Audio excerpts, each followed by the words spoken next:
Their computers now have primary control of critical vehicle functions.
That's one small step for man, one giant leap for mankind.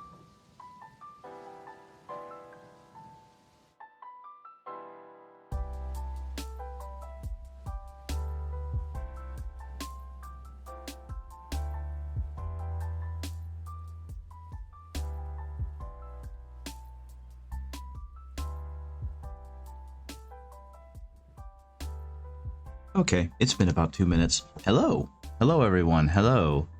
Good evening. It is 7:30 p.m. It is Thursday, November 14th. My goodness, this year is just going by quickly.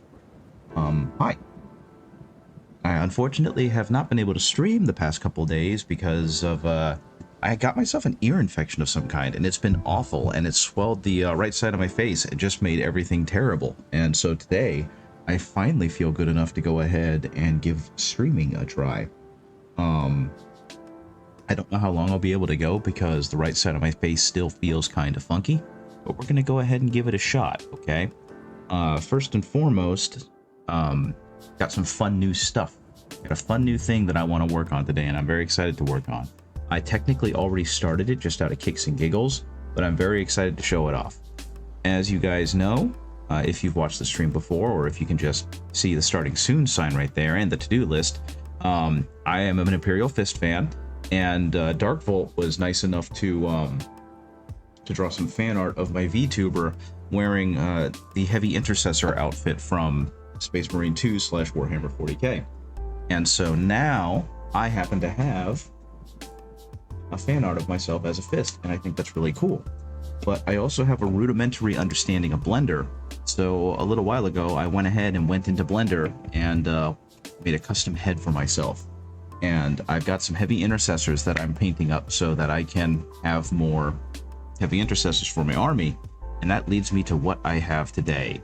So let's go ahead and get rid of the starting soon and that awesome starting soon image. Turn on the main camera. Fortunately, right now we have nothing, but look at the boy. Look at the boy. It's me. It's me. I've already started painting him. I think he looks pretty darn good so far. I'm pretty excited to have this guy. There we go. How to do, guys? Oh, can you see him? Is he going to phase out? There he is.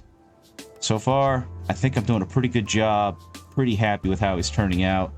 Can't wait to see how he looks when I'm done with him. What I am noticing, though, upon further inspection is that the paint job is looking a little bit inconsistent on his face. So I might go back and mess with that a little bit. I might not, just because it gives him texture. Who knows? I do need to work a little bit on the crown of his head, though, because unfortunately, I wasn't thinking too hard when I was painting him, so it looks a little silly. So tonight is going to be me working on that part of the mini and then trying to get the rest of him done. depending on how I feel afterwards. That might be the end of the stream, that might not, but I'm going to try and put some detail into him because he is literally me, and I want to make all my friends feel really bad when they kill him.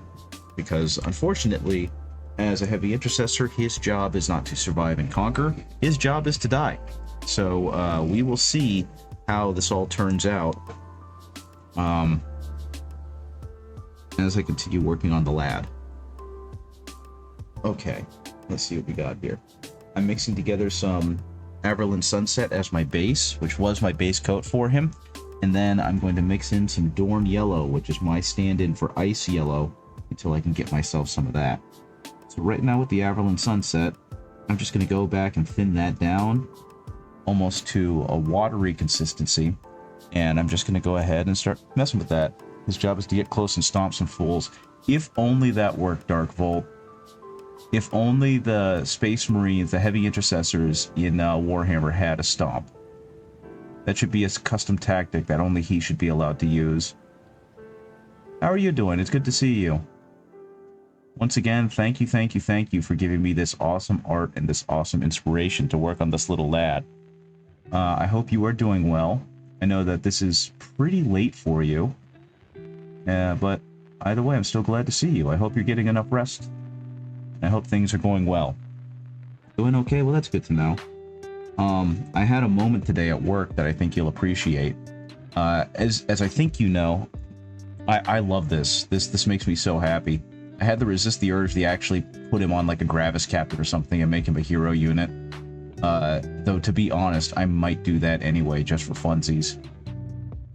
I might buy another Torgaradon and give him a huge fuck-off fist and make him a custom captain that is going to use Torgaradon's stat sheet.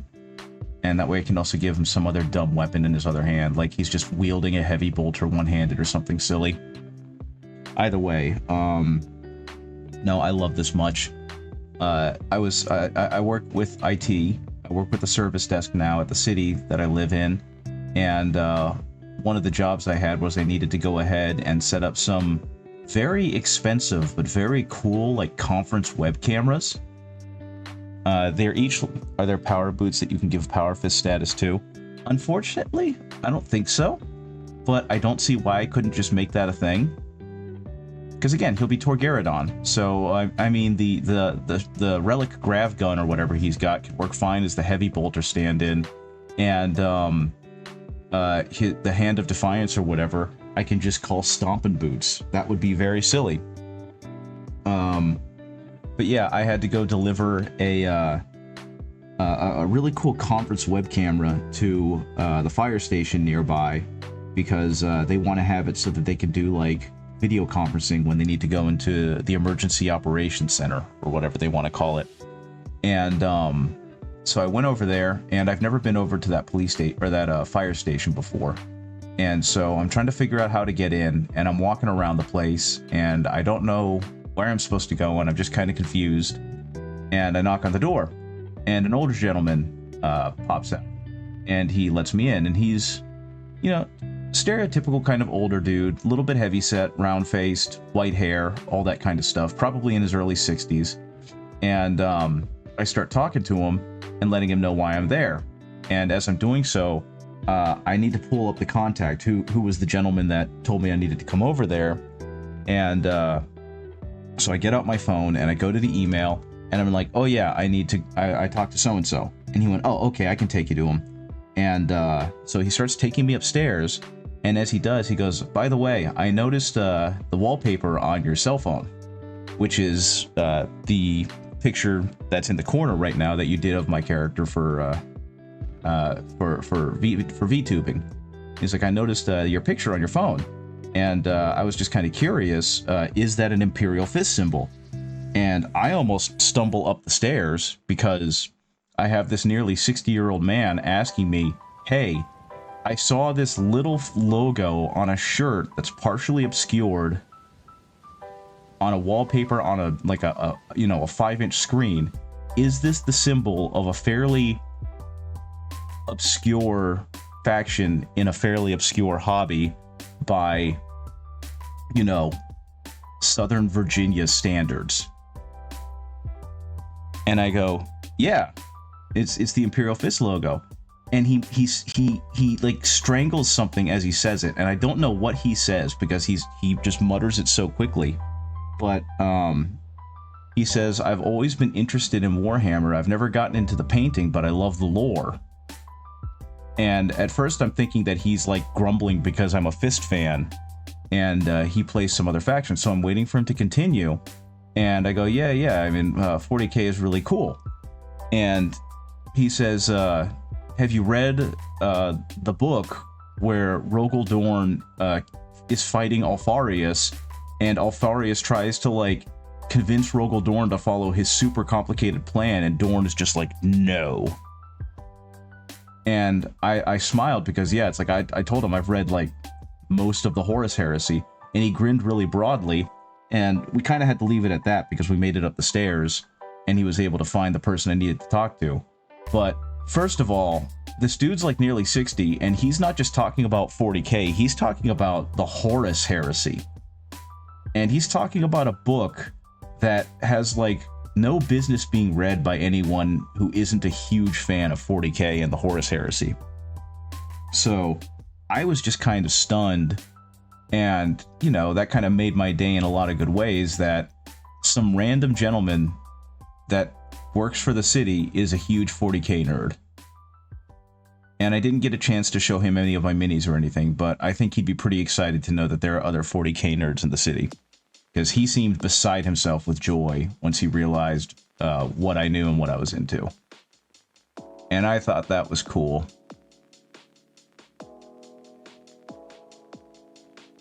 And yeah, he's not the only one. I found out one of the guys who is above me in networking, he's also into Warhammer 40K and Warhammer Age of Sigmar. He actually just recently got like, what was it called? One of the starter sets for Age of Sigmar, and he built this really cool battle board so he can play Spearhead with his friends. And I think he chose Skaven, so he's got this really great Skaven army that he's starting up. So yeah, it's just neat knowing that these hobbies that I've always been kind of almost embarrassed to talk about when I was a kid are the things that the people around me also want to do. And then, like, to top off the good vibes of the day, my partner texted me around lunchtime to tell me that The Onion bought InfoWars. And I'm pretty sure you know what The Onion is. I'm not sure if you know what InfoWars are, but I'm pretty sure you know who Alex Jones is, because he's something of a meme outside of, like, the fact that he's a terrible human being. But yeah, so apparently The Onion put in a bid for the rights to the InfoWars, which is Alex Jones's website that he spews all his hatred from. And not only did they put in a bid... Oh, okay, you've seen it. Fantastic. But yeah, for those who haven't, not only did they put in a bid, but apparently the families that are kind of the ones giving the approval for these purchases and are helping to guide the trust that's, you know, liquidating Alex Jones's assets, they straight up said they would take a cut in compensation to increase the value of the Onion's bid.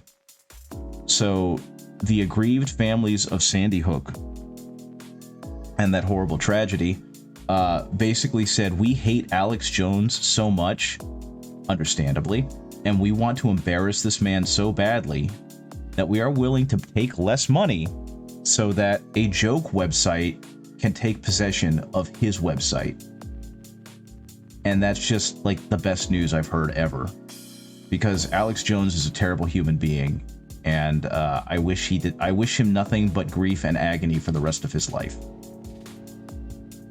So yeah, that was pretty cool.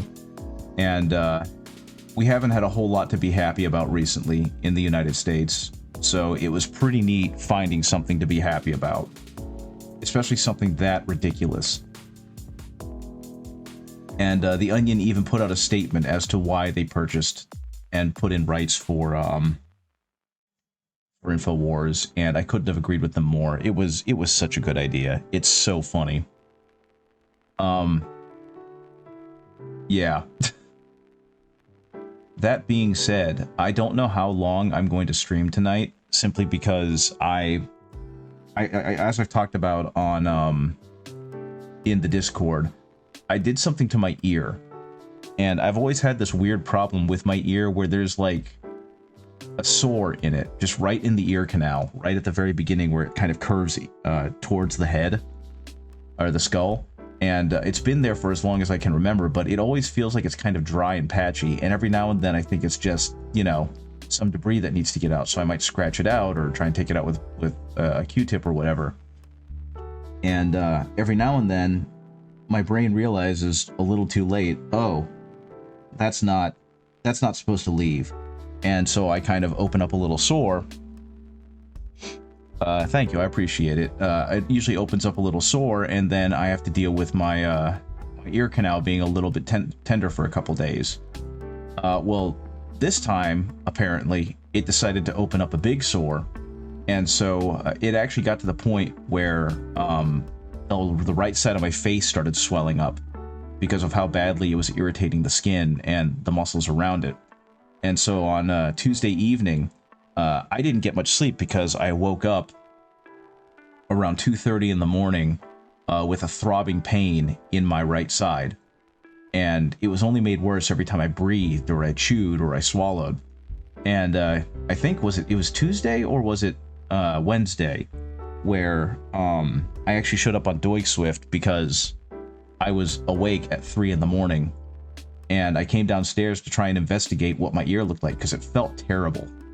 And I remember that Doig Swift were on, so I went ahead and joined in that stream for a minute. Yeah, I've been taking ibuprofen daily.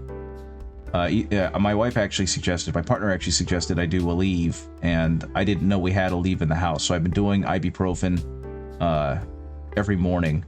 And it's slowly gotten better. Like today, it was actually pretty manageable. Unfortunately, it's reached that point where it's trying to scab up, and this is probably too much information, and it is gross, don't get me wrong. But it was trying to scab up, but every time I moved or talked or chewed or whatever, hey Shiny Mew Paints, how's it going? It would start weeping again. You came in at the worst time, and I'm sorry you have to listen to me talk about this. I'll be done in a minute. I'm just explaining why I probably won't be online for very long tonight, because I've had a sore in my ear that decided to be super tender and not close up, and it's been bothering the hell out of me, so I've been very sleepy. But yeah, so it just feels like I've had water in my ear all day, and on top of it just generally being tender. So I'm pretty sure you saw on the Discord Shiny Mew Paints, but I went ahead and modeled my PNG tuber's face in Blender and then printed it out. It will be great inspiration for doing Nurgle, which actually, Darkvolt, now that you talk about that, I think I mentioned this, but I have this now. So I could actually start making this stuff fairly realistically, because it'll just be a little bit of that and maybe some amber color to simulate the color of plasma, and then it'll be good to go. Very nice, Shiny Mew Paint. It's Shiny Mew Paints. Is this one of your new characters in VR chat? Because that's what it looks like. I know you posted earlier, but it was really dark and I was eating dinner, so I didn't see it. Very cool. Window capture. Let's look at this character. So, her name is Alice. Very nice. Alice looks lovely. I like the color you chose for her. It's probably just because of the face shape. Excuse me, my apologies. But she kind of reminds me of that one character from My Hero Academia. I think the name they gave her for a while was Ordinary Woman, and she had a much better sounding Japanese name, but Deku saved her at one point. And I know nothing else about this character other than that the internet really likes her. But like, the face on that just kind of makes me think of that character a little bit. It's probably just because it has that almost dolphin-like appearance. I don't know what else to call it because I'm not super into the furry community and the anthropomorphic community. But it is really cool that it exists out there, and it's becoming a thing that less people feel instinctually need to derive and whatnot. Either way, very cool. Oh, speaking of, I don't know if you saw, but I went ahead and printed out a Twin Goddess Miniatures Goblin, and I painted it up on the last stream. And so I wasn't sure when you were asking me for pointers. She's just a random civilian. okay.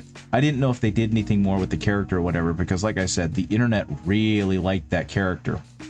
And I just didn't know if she showed up more or became more important in some way, shape, or form.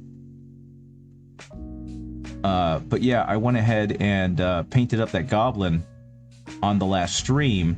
So the model looks lovely. Oh, okay, yeah, I can show you.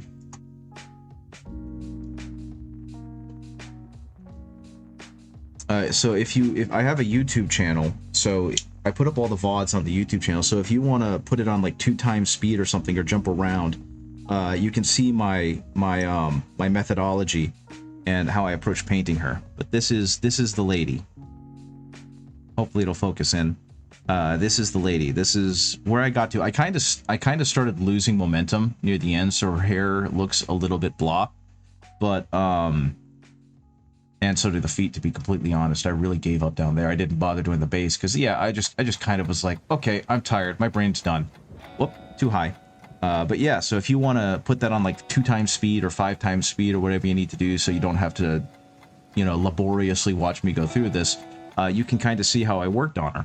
I will be honest, I'm incredibly pleased with how the eyes turned out. That was pure luck. So yeah, pretty happy with that. I don't really know what else I want to do with it. I don't ever want to paint one of them tiny ladies again because she is smaller than my thumb, and the preview picture I have of her on my phone is bigger than the actual model, and that just is deeply upsetting. And also, I'm kind of lying. I had a lot of fun painting her. I'm going to probably paint some more Twin Goddess miniatures. But yeah, that was definitely out of my comfort zone in terms of the types of models I generally paint. So it was a really cool experience, and I appreciate you kind of inspiring me to go ahead and do that, because that was not something I would normally do in any other case. So thank you, thank you, thank you. I very much appreciate you encouraging me to do cool things, because it was cool and it was fun. And like every time you post your yeah, the 75mm scale is probably a whole lot better, but I wanted to challenge myself, because from what it looked like, you were also painting the 28mm scale, and it was like, I don't think my painting tips will help you very much if I'm painting a larger scale model, because you can get away with more. So I'm gonna paint a tiny one to really give you one-to-one tips and tricks to hopefully help you in your painting journey. What's that recommendation? Is it another Twin Goddess miniatures you'd like for me to try and paint? Because unfortunately, while I would love to do that, and I will at some point, especially if you give it to me now, I don't have any money to purchase it. So at some point I probably will. Just right now is not a good time, because I'm in a weird place financially. You have the perfect mini. Is it free? Is it free? Because free for me. I did get the Mall Wizard because I thought the Mall Wizard was a very funny one, and I appreciate it. You have the files already. Very cool. You might want to DM those to me, because I think they'll fit in. They might fit in Discord? I don't actually know. If not, you might want to set up like a Google Drive or an upload place, and I can get them from there and we can talk about it later.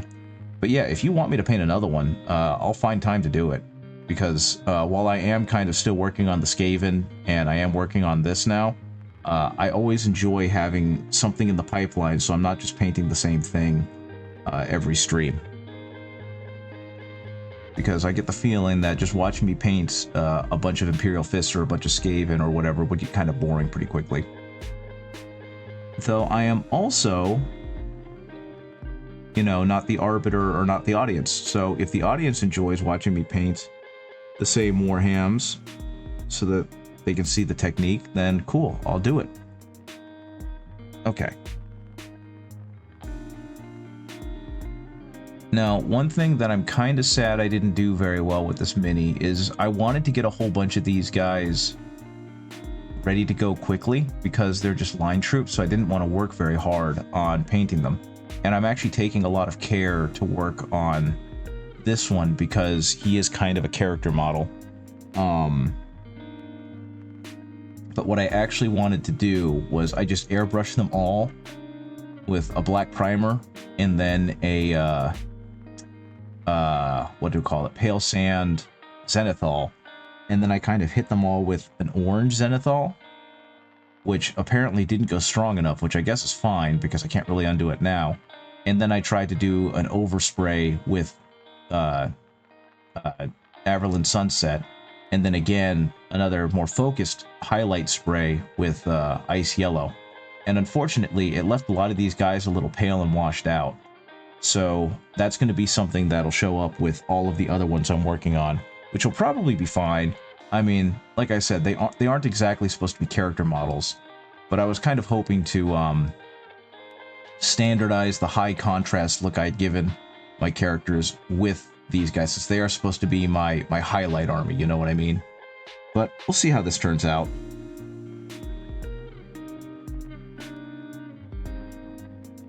But yeah, as always, well, not as always, but as you can probably tell if you're really looking at the models, these are not official Games Workshop models. Practice models before painting practice ones. Yeah, that is kind of the thing. At some point I do want to get the official heavy intercessors, because you can probably tell these are not it. They are entirely third-party 3D printed ones. And that's because I just can't afford buying 20 heavy intercessors, because I think, especially right now, that would be what, $240+, and it's just like that's a lot of money that I can be using on literally anything else. So maybe one day when I'm, you know, head of the networking department for the city I work in, and I'm making over $100,000 or something crazy like that, then maybe I'll go ahead and buy a stupid amount of heavy intercessors.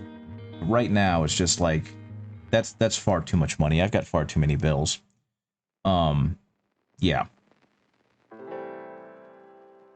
Or I don't know, maybe somehow, some way, this stream actually resonates with enough people that they just start throwing money at me via subscriptions and whatnot. Which I am honestly trying to speak into existence a little bit, but I also know that I don't stream anywhere near enough, and the quality of the stream ain't to that point where people would be like, let me throw money at you. Which is why I'm very deeply appreciative of the fact that y'all are here, listening to me kind of ramble as I try and paint a false idol of myself. Hey, Isidore, how's it going? Check this out. Darkvolt did these amazing representations, this art of my VTuber, and I got so inspired that I went ahead and 3D printed ahead of him, and now he's a heavy intercessor. Could be better. Yeah, I'm not worried about it. This is purely a hobby. This is purely a hobby, and I do this for the love of the game. I enjoy painting, I enjoy talking to people, I enjoy helping people get better at painting, and I hope that in some ways my my videos do that. Me streaming do that. But yeah, I'm just actually I don't know if you've seen it, Isidore, but this is what inspired it. Bam. Darkvolt did this because he saw me playing Space Marine 2, and my favorite class in that game is pretty clearly Heavy Intercessor. Hey Lotus K, how's it going? Good to see you guys. Good evening. I'm right now painting what's essentially a monument to my vanity. Not really, I just think it's funny. Darkvolt has done this fan art for me, and I love it and I appreciate it. And so I went into Blender and used my rudimentary skills to make this. And so, I mean, I did a quick airbrush coat of him, and I'm not really happy with how it turned out. I didn't feel it was vibrant enough. So now I'm going back and I'm just kind of repainting over it to make it actually pop out, kind of like that wonderful painting does, or that wonderful art does. So I'm vibing, I'm having fun. I'm trying to hope that my ear feels better, because it's got, like, as gross as this is, it's got an infected sore in it that is slowly getting better, but it's also, like, depending on the weather and how I feel, putting increased pressure on my right jaw. to the point where it starts becoming an issue. Today has been better, but it's still one of those like, man, I wish it didn't feel like I constantly had water in my ear kind of things. And I'm also kind of hoping that I've got headphones on so that the music is only coming through the headphones instead of the speaker to be picked up by the mic. But I'm hoping that the vibrations from the bass of the music can also knock some stuff loose. That being said, how's it going? Ignore the Ko-fi, guys. I keep forgetting to turn that off, and I don't know how to turn it off. So ignore it. No one needs to give me money. Especially not with how things are going right now, just kind of in the world and in the country. No one needs to give me money. Keep your own money. Spend it on things you enjoy. That being said, though, I forgot. I got really sidetracked. At least in my brain, I got really sidetracked. What was I talking about? It doesn't matter. Either way, I don't know how long I'm going to go tonight. I think my goal is to try and get as much of this guy done as possible. And if I get to like 9:15 and he's still not done, cool. I'm going to call it. If I finish him before then I might call it. So we'll see how that goes. So how have you been doing, Lotus K? I feel like it's been a while since I've seen a lot of people because I streamed at a different time, so it's been more than a week, and it feels weird that it's been more than a week. So I'm just curious, how's everyone doing? How has their week been? Mine's been pretty good. I found out that an old guy who works at the fire station is also a Warhammer fan, and is also an Imperial Fist fan, and I still think that's the strangest thing I've heard ever. So it was just kind of cool to be able to geek out with him. Been good, but cold. It is much colder. Today was the coldest day I think we've had in a while. And it was kind of fun, though, because I got to go out, I got to walk over to the police station from the municipal building I work at, which is about a 10-minute walk, so it's not bad, but I got to do it in the rain.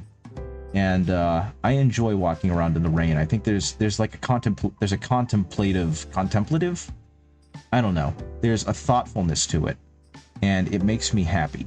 So I was jazzed that I got to go head on over to fire station and just kind of enjoy the rain for a bit. I was not jazzed that when I got back to the office that I work at, I became the only person that could work the phones because everyone else is busy. You're packing up a giveaway. Very cool. I must have missed it because I don't have a whole lot of time to actually watch people stream. What was the giveaway for? What kind of cool contest or raffle did you end up having?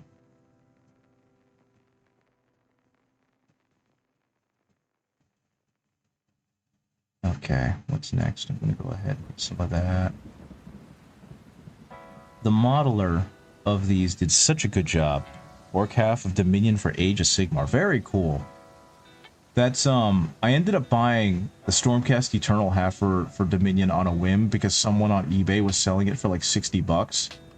And for a while, I kind of wanted to get the Orc half, but that continued to get kicked down the road until I realized that I don't actually really want the Orc half. And it's not because there's anything wrong with the Orc War Clans, it's just they're not as fun as the 40k Orcs for me.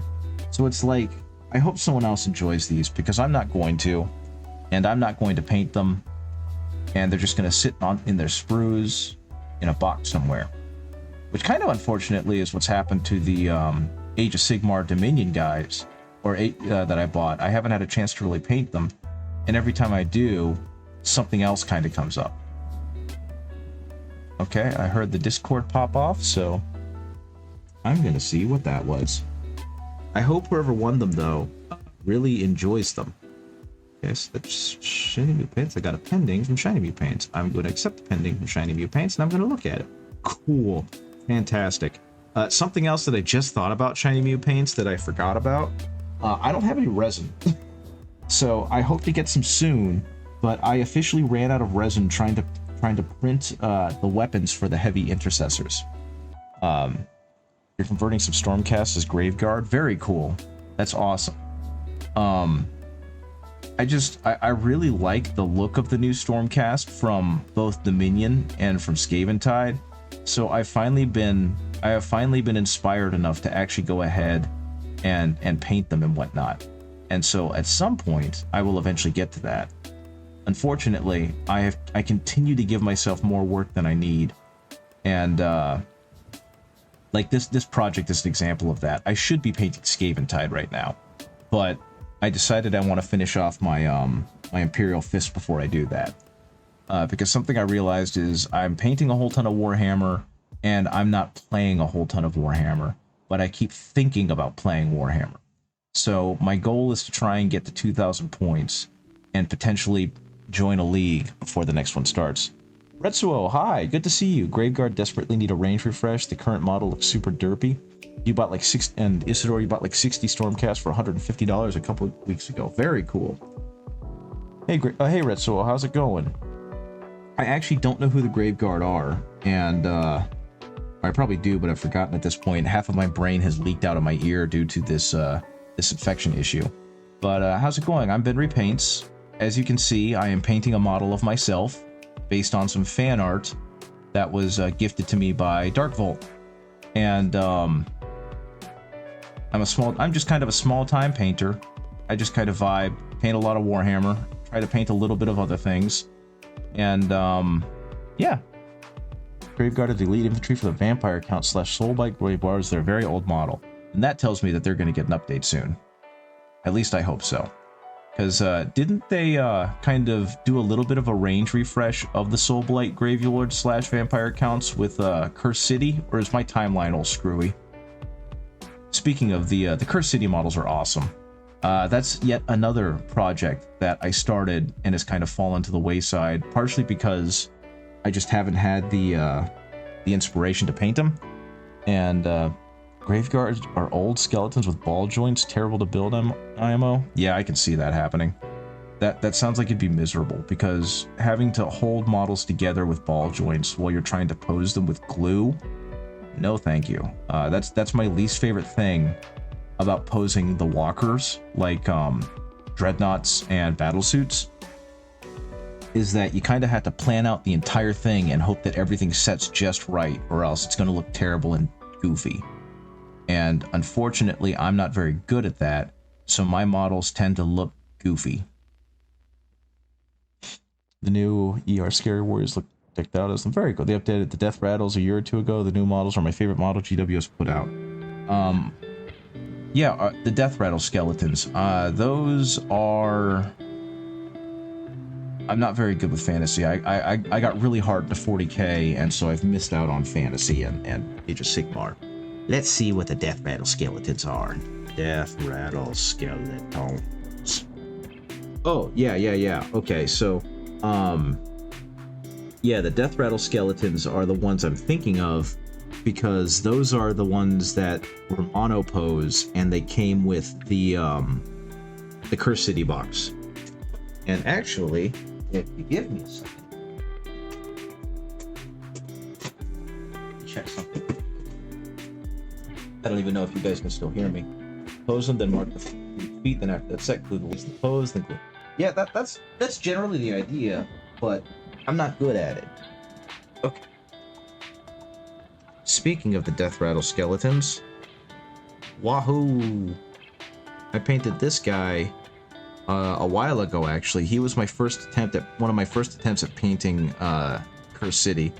And I had originally promised myself that I wasn't going to do any non-metallic metal, and that I was going to stick to doing like true metallic metals with shades, and I wasn't really going to try and work too hard on these guys. But then I got to him, and I realized I was a liar, because these were a lot of fun to paint. One of the other guys, I've done the Ogre, which, you know, looks like this. So I kind of want to get them to the point where they just look like really, really good game pieces, and people are really excited and happy to play as them, as opposed to, like, you know, the typical game pieces that you see.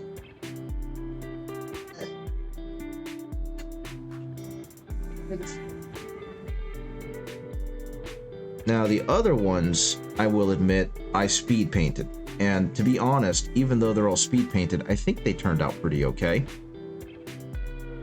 I don't know, you guys can tell me, how do you think? Do these look appropriately like rusted over and corroded and ready to be part of an army? Because I think they turned out pretty good, all things considering. I didn't spend very much time on them. Yeah, I'm gonna go ahead and put this back now. Oh no, they're getting caught in my headphone cable.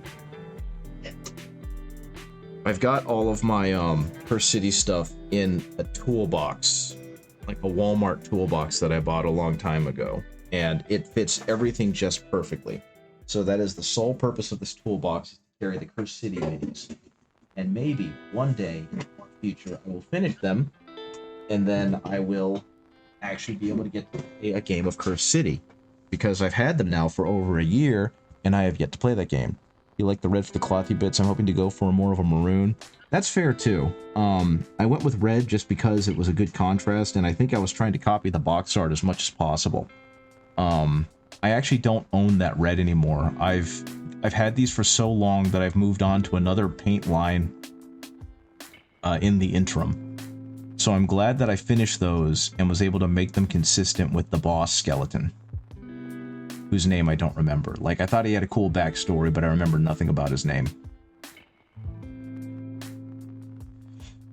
And yeah, I mean, I think what I did for the skeletons to batch paint them is I painted them all with some kind of ivory or some kind of khaki, and then I hit them all with a wash, and then I did a dry brush on them. And I don't even know if I did the dry brush on them. So yeah, I just remember having a lot of fun while I was painting them. And you saw I stuck to metallic paints for them because I did not want to have to do non-metallic metal on a batch of skeletons. That felt like insanity. Okay, just gonna kind of build up some color here because I realized I did this side wrong. And I'll kind of do the same thing. I'll try and transition the fade a little bit more. Okay. Jim McBones. Yep, that sounds about right. That's what his name's gonna be when me and my buddies finally fight him. It's gonna be Jim McBones. You heard it here, folks. Skelly leader, the big rattle man himself, Jim McBones. And I think that is perfect, unassailable, never needs to be changed again. Now, what I found, I think it's actually one of the things that's making it more difficult for me to try and create a cohesive army anymore, even though I keep having these grand ideas of cool, cohesive, thematic armies, is that I find batch painting to be deadly dull. And I find the fact that they're all the same model to be mentally draining. So that's why I've moved so much towards single character painting, because I have a lot of fun really, really focusing in on the one dude, or dudette, or gender neutral term you would have for a unit that would be really fun to paint.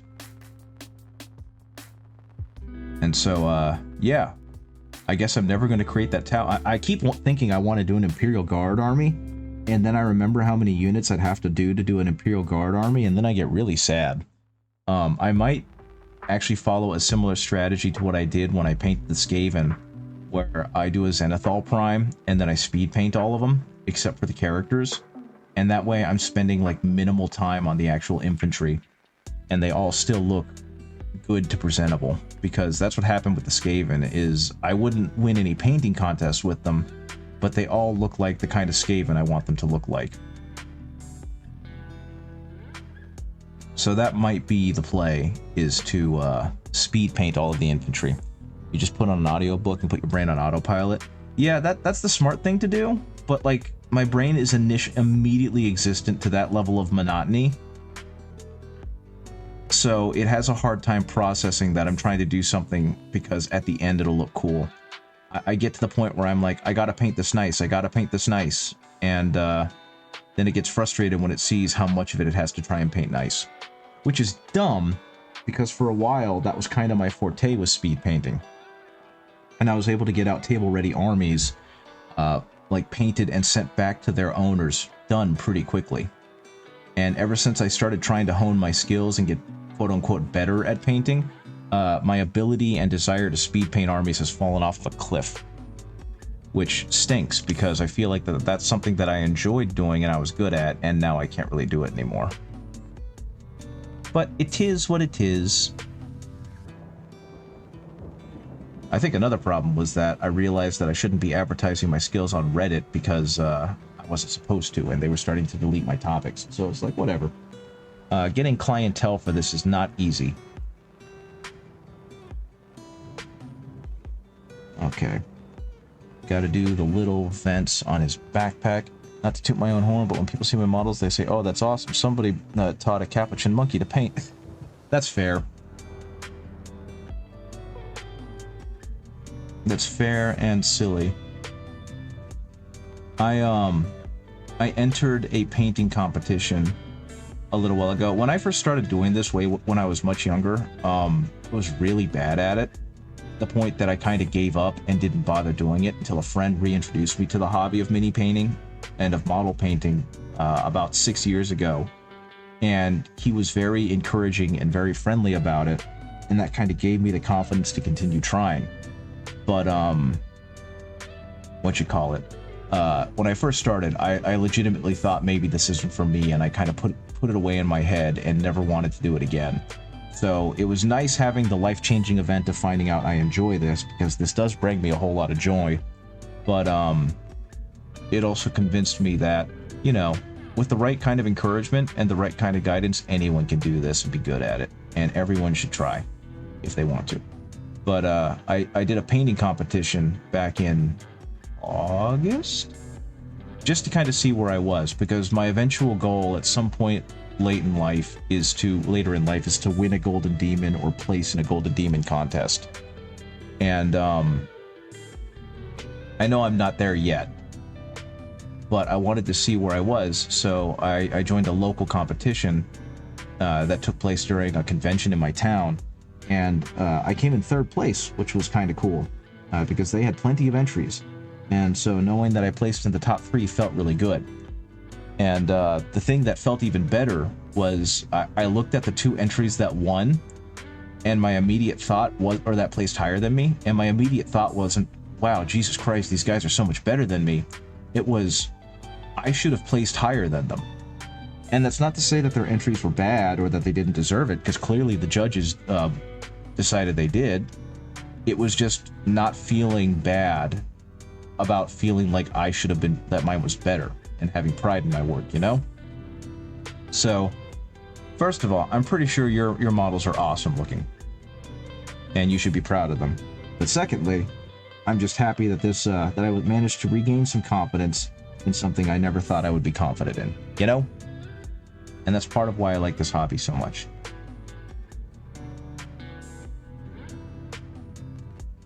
And also why I kind of want to branch out from 40k some more and paint things that are not 40k, because Warhammer is what kind of got me started in this stuff, and mainly D&D and Warhammer.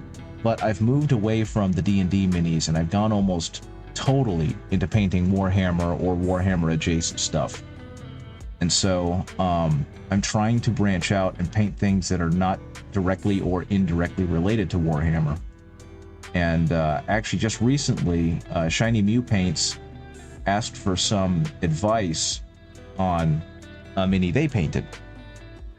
And I gave some of the advice that might help them or might not, depending on if they're trying to do some of the things that I do with my technique. And I suggested to them I could go ahead and paint one of the same minis from the same model maker, so that they could see the techniques applied on a model they might paint one day. It's closer to the models they paint. And I went ahead and did that last stream. And yeah, so that was my attempt at branching out a little bit. But that is a tiny ass model. I don't know if you've ever seen Twin Goddess Miniatures models, but they're very small. And it was a really nice challenge and a really nice change of pace to paint these up. So like, this is her. And I mean, you can see she's very tiny. I'm not a large man. I'm like 5'8", 5'9" at best. And I have average sized hands. But this is tiny mini. And so it was really nice to be able to really double down onto a single mini and try and really pull the stops out with some detail work. And so pretty happy with how it turned out, and it's kind of encouraging me to do more of that. But while that's happening, back to this lab. I think the next step here, I think what I want to do is, I don't know what the heck is on the right vent. It looks like frozen super glue or something, but I think I'm going to have to try and make that into a feature on the Mini, like part of the detail work. So my thought is that it's going to become like slag that was hit, and so it's going to be freshly burned in, like he's taking battle damage. And I hope that will turn out okay, and that'll look pretty good. It shouldn't be too difficult, because all I need to do is start with like a dark red and keep it dark red at the edges and make it whiter or hotter towards the middle. So I think that's what I'm going to do there to try and build that out. And yeah, that was actually another thing that I wanted to do that I kind of stumbled with, is I actually wanted there to be a deeper, warmer orange undertone to the entire Mini except for the head. I wanted his face and head to have that brown undertone, so it closer matched my little PNG tube right here, and have the armor have a more brilliant orange undertone, so that it would really kind of sell the difference in color, even though I'm using the same yellow for both. And actually, we're going to take that, we're going to take that. I'm going to put this guy over in the corner so that I have a constant reminder of the paint job I'm going for. Okie dokie. But yeah, I guess I should paint the rest of the shoulder pad to be a matching yellow, and then I'm going to have to do a highlight color for all this. So hopefully that will all look okay.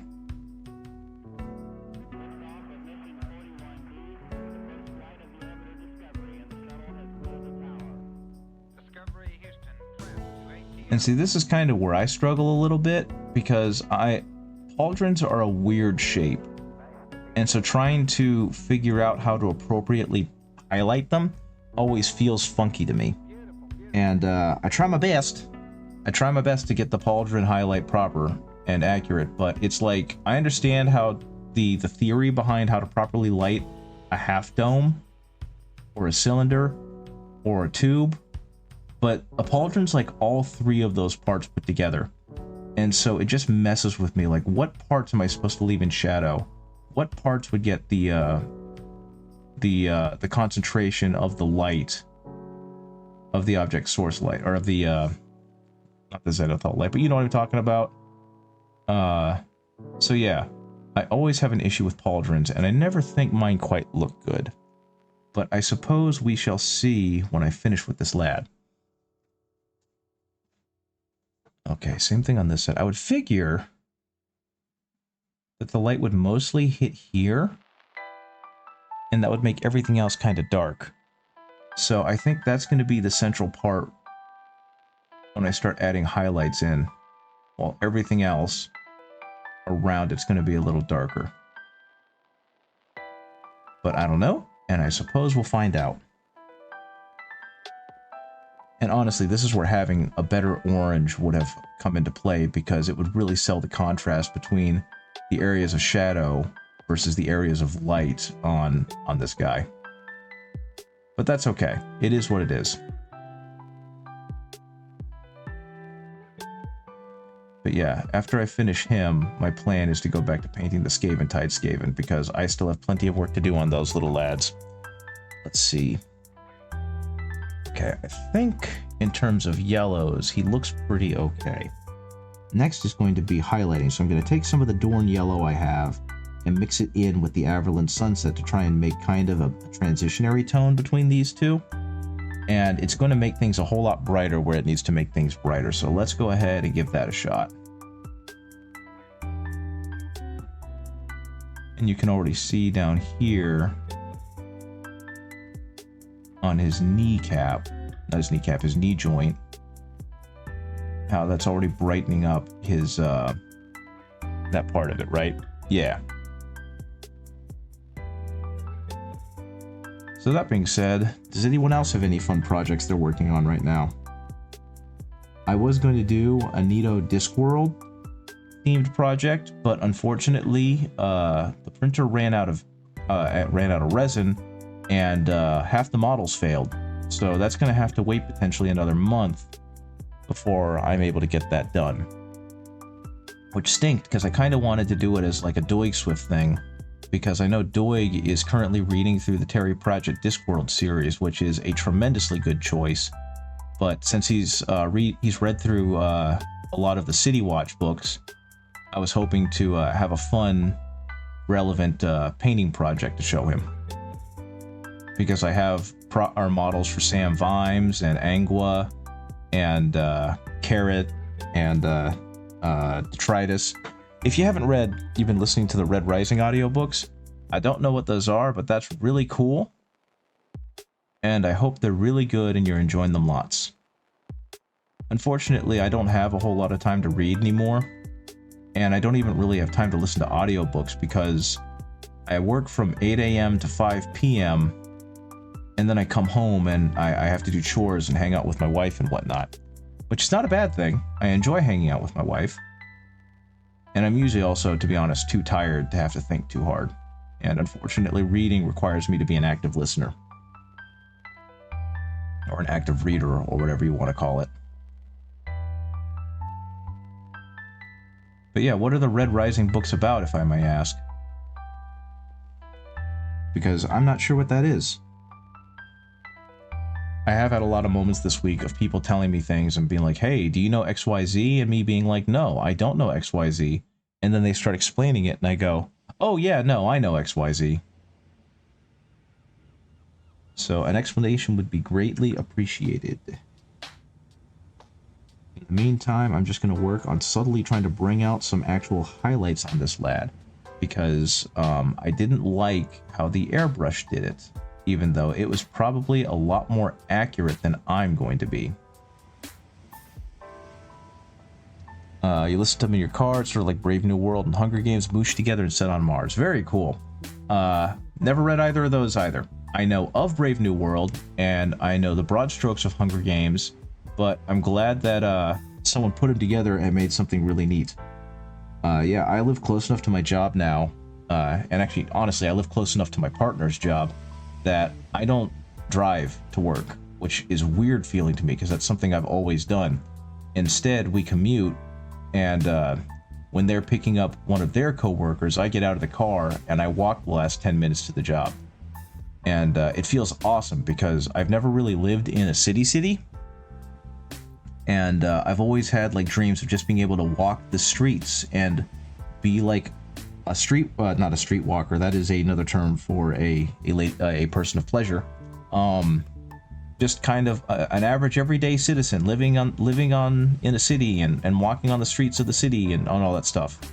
It's been kind of romanticized because I've watched way too much anime and the like, but it's just a neat idea to me, and the fact that I kind of get to live that out by walking to work from a parking lot feels really nice. I used to drive to work because I used to work on the other side of town, so I'd get like a good 15-minute drive to be able to listen to whatever I wanted to, and at the time that was a lot of Horus Heresy and then eventually a lot of Discworld. I would like to recommend, if you have never read Terry Pratchett before and you are interested in good fantasy that actually aged very well given when it was written, read Terry Pratchett. He's both very funny and very insightful. And so, yes, I get to be a streetwalker. Yeah, that's what I was trying not to say because I realized exactly what the connotation. But, yeah, that's what happened. Me. Henry paints the streetwalker. He walk in the streets. But also not me, because, yeah. If I was that, I think my wife or my partner would be very sad. Because they'd be like, no, this one mine. You go get another one. Okay, I think that'll work as kind of a shade for that. But yeah, I hope you guys are having a good evening. I hope you guys are having a good week. And I hope whatever projects you're working on are turning out pretty freaking cool.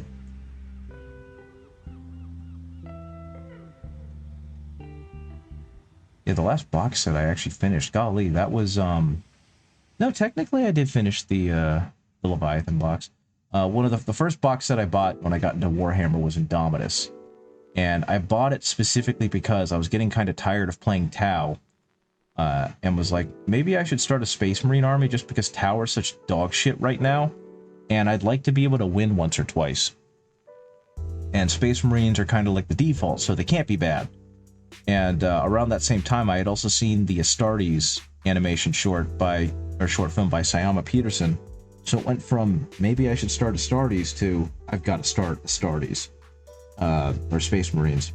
And so I bought the Leviathan box set and finished all those guys, and unfortunately, stupidly, I sold my Necrons, but I also decided I was going to play Imperial Fists because Rogel Dorn was my favorite character in If the Emperor Had a Text-to-Speech Device. And when I started looking at how the Imperial Fists play versus the other Space Marine chapters, I realized, oh no, I chose the shittiest Space Marine army to play. So I went from playing the worst army in the game at the time, which was the Tau, to playing the second worst army in the game with the Imperial Fists. And I went from painting the worst color to try and paint for a newbie, which is white, to painting the second worst color to try and paint for a newbie, which was yellow. And so apparently I just decided to make this as miserable a proposition as possible for myself. And I had the time of my life because it was super fun learning about the hobby and engaging in it. It was not super fun getting ass blasted every time I tried to play my army on the table. You could swap with Angry Marines. Yes, I could, but those are also yellow, and they're not Sons of Dorn, so I do not care about them very much other than the meme. I specifically chose the Fist because Rogel Dorn is funny to me. And then I found out more about them in the lore and realized, no, this is my army. They're builders, they're stubborn, they're really good at siege tactics and fortification, and it's just like, I used to work construction. This is perfect. I ended up liking the Imperial Fists so much that I found an Indiegogo where someone had created sculpts of the If the Emperor Had a Text-to-Speech characters. And even though the Indiegogo was very old... Okay, have a good one, Retsuo. Thank you for joining me. You've been wading through the thick of faction and painting choices to got you this far. Very true. I'm better at painting other colors because I've painted these colors. I ended up buying from the Kickstarter even though it was long over. And they were nice enough to actually send me links.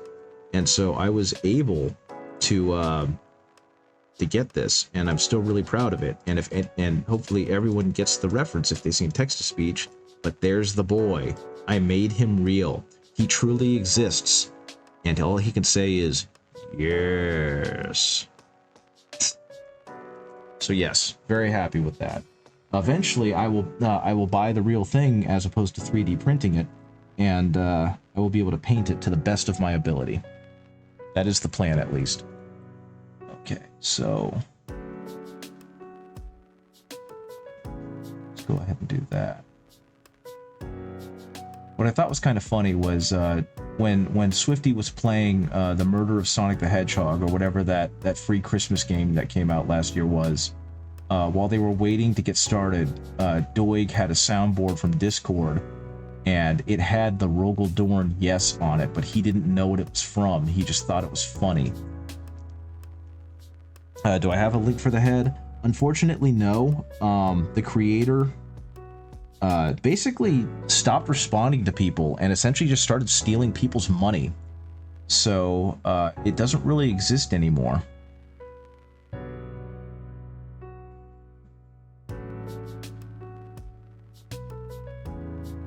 Which stinks, but you know, it is what it is.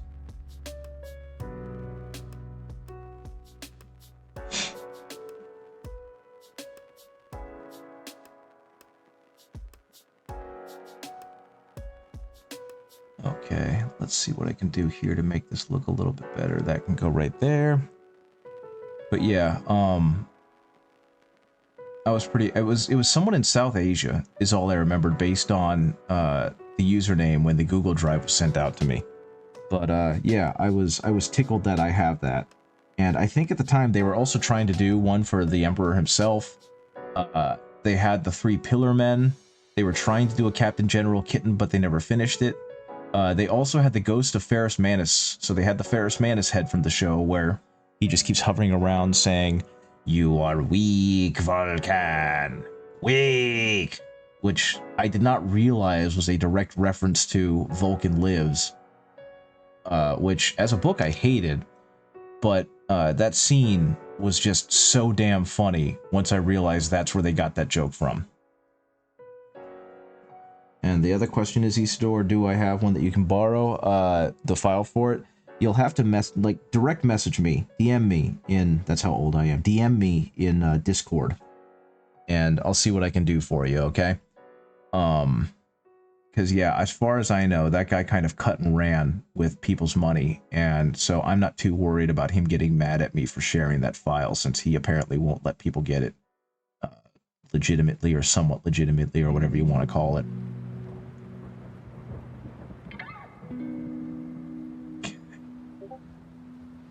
I heard a ding-dong. I'm assuming that's the DM.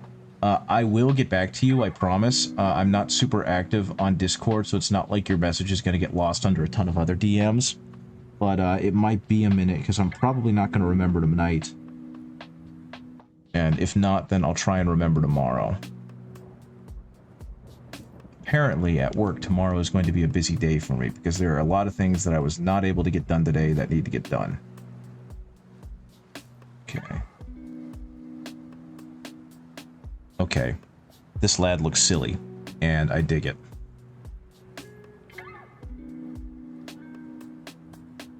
And yeah, so I was actually trying to get much closer to the rich, like golden yellow that Dark Volt was able to get with the armor. And that's one that I can normally get when I'm not speed painting through 20 of these guys and 3 aggressors. But that didn't end up happening, which kind of stinks. But I'm working with what I got right now, and he's still going to look fantastic. He's just going to look a little washed out in comparison. So, there's that. I will say, though, I do like how he's turning out. And I used to not like this specific file of Heavy Intercessor. QC all. Very cool. Very silly. I used to not like this because for a while, it was an absolute bitch just trying to get all of the supports off. They just would not come off whenever I would print out these legs and these bits. One moment, I gotta sneeze.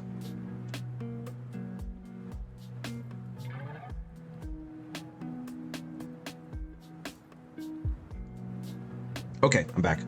But then I found out it was because the resin mixture I was using was bad. So I've managed to switch resin mixtures, and I've managed to switch up printing times, and it's worked really well. And a couple of other things have made it so like the supports just kind of fall off, and that's been really nice because I really like this creator's files. I just hated taking them off their supports because it was always bloody miserable, since they pre-supported them and I have no ability to remove those supports. But yeah, now I'm having a grand old time. Let's go ahead and see how far I can get over here with this. There we go. Same with down here. I used to be a patron of theirs, but unfortunately money became an issue, so I no longer get to see what cool new files they are making. And that really stinks because I think they were one of the more talented Warhammer proxy creators out there.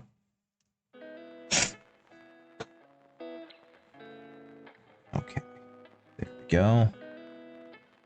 I don't know, for anyone out there who does use proxies because they don't want to spend the money, the exorbitant money that Games Workshop charges, what are some of your favorite content creators for Warhammer 3D printing stand-ins? I've really liked Philly Flash, though he's kind of had to go. Actually, no, you know what? This is not something I want to talk about. This is going to get these people in trouble. I like Station Forge. Station Forge is good. They make really cool proxies that are not Warhammer ripoffs. They're their own models and they look fantastic. And I've also been a fan of one-page rules. I don't know if you guys know one-page rules, but if Warhammer 40k and the way it plays is just too cumbersome for you, which is absolutely fair, check out one-page rules. Their system is much more lightweight and really focuses more on your positioning and your ability to maneuver your models more than it is your list just flat better than the other person's, because everything is vulnerable, everything can be killed, and everything can kill. It's just all about how well they do so, and that makes the game feel a lot more engaged for me than 40k typically has. So if you're interested in a game that's a little more fast-paced but still allows you to use your 40k models, one-page rules is really good for that. I might get back to painting some of their stuff in a little while, because they have a decent set of proxies for Imperial Guard, and I might steal some of, or not steal, I own them. I might print some of their vehicles for that. They are proxies and they look better. Yeah, that is true in a lot of ways. I think for some of them, one-page rules really knocks it out of the park. For others, I'm a little less impressed. I appreciate the artistic vision they're going for, but they aren't necessarily my favorites. Like, I liked the concept art of their dwarven space dwarf guilds more than I liked the actual product. I feel like there was something lost in translation between the two, and so while they are still very good, my desire to print them fell off a cliff once I actually saw them. And the same can kind of be said about their Blessed Sisters. Again, I thought they looked super cool in the concept art stage, but when I actually got a hold of the models, I was like, yeah, they're fine. They're not my favorite, but they're fine. They read too messy and too cluttered. There's so much going on with them. It's kind of like the worst parts of old 40k, where everything was so overly festooned with things that you couldn't really see anything. And to some people, that's awesome, and awesome, good for you. I'm glad that these models are scratching that itch. But for me, it's just like, I can't imagine wanting to paint all this detail. Because it always just felt like there was so much to have to paint with like the Blessed Sisters for one-page rules. However, for some of their stuff, they are really knocking it out of the park, and I'm really glad they are. I will say Station Forge has been doing an amazing job. I love the fact that they made Rat Mech an actual thing, and it's something that you can play, and it's something that I'm eventually going to play. For those of you who don't know, Station Forge has their own AdMech proxies called Scavengers, and they have intermittently done a line of rat-themed scavengers called the Raticus clans, and they're essentially like Skitarii Rangers, but rats. Belisarius Call, but rats. And so there's just enough of them that if I really wanted to, I could make an AdMech faction entirely out of Skaven. And so that's probably going to happen at some point. But once again, not until I finish like these other 80 million things that I want to do. Like I am waiting with bated breath for the Emperor's Children line to start being announced and rolling out, because I am beside myself with excitement to see what those crazy models are going to look like. Character model, singular, but rats, plural, exactly. I would have had the time of my life if they made a Belisarius Call proxy that was literally just a ton of rats piloting that horrifying mouse armature from Fievel Goes West, or An American Tale. That's what it was. If that was actually a thing that they could do. I can't even remember the name of it. I just know that it was CG animatronic and it was terrifying. Hey, Store, you like Station Forge's Kriegers? Yeah, they've consistently made fantastic models.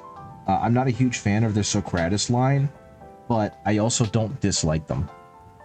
They just aren't quite what I'm looking for in Space Marines, you know what I mean?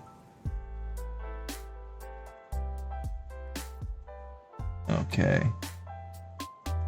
Now, right now this probably looks pretty darn mid because it is all a single color that I'm just kind of building volume up on. And that's perfectly fine for now, because what's going to happen is once I start painting in the other aspects of the model, that's where the yellow is really going to kind of contrast, because I'm going to do all of the trim in red and the weapons are going to have a black to them. And, you know, it's in general going to start standing out a whole lot better once I get more colors than just this gold yellow off. You know what I mean? So that will be seen shortly once I kind of get them there. But right now I'm just doing some edge highlighting to try and really bring up some of the contrast between the base yellow that I'm using and the ice yellow combo that I'm currently working.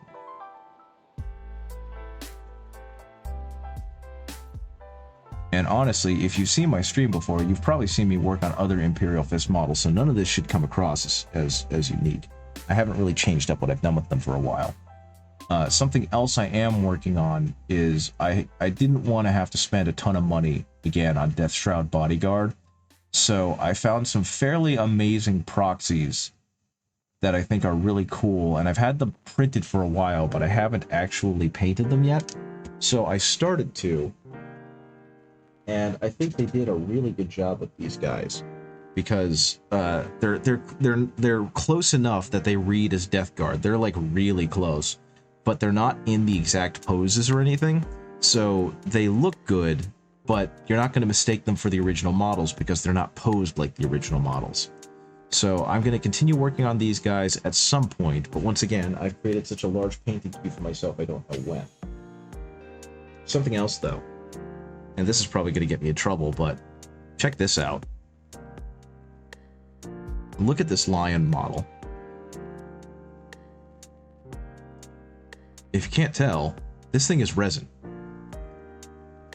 This is just an incredibly well done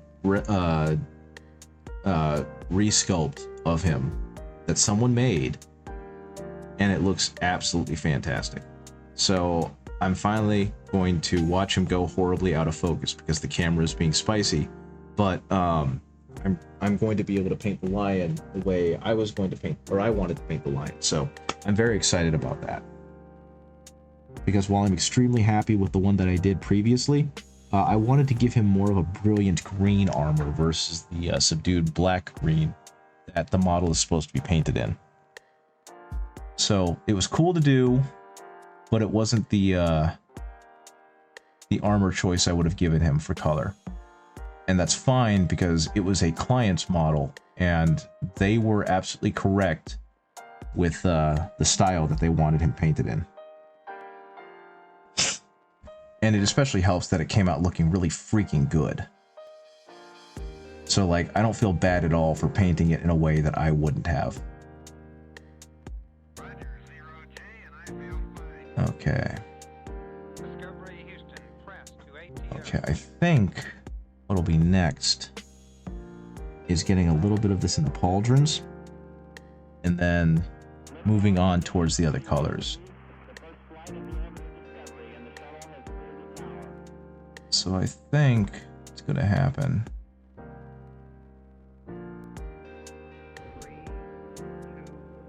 Is that'll look like that.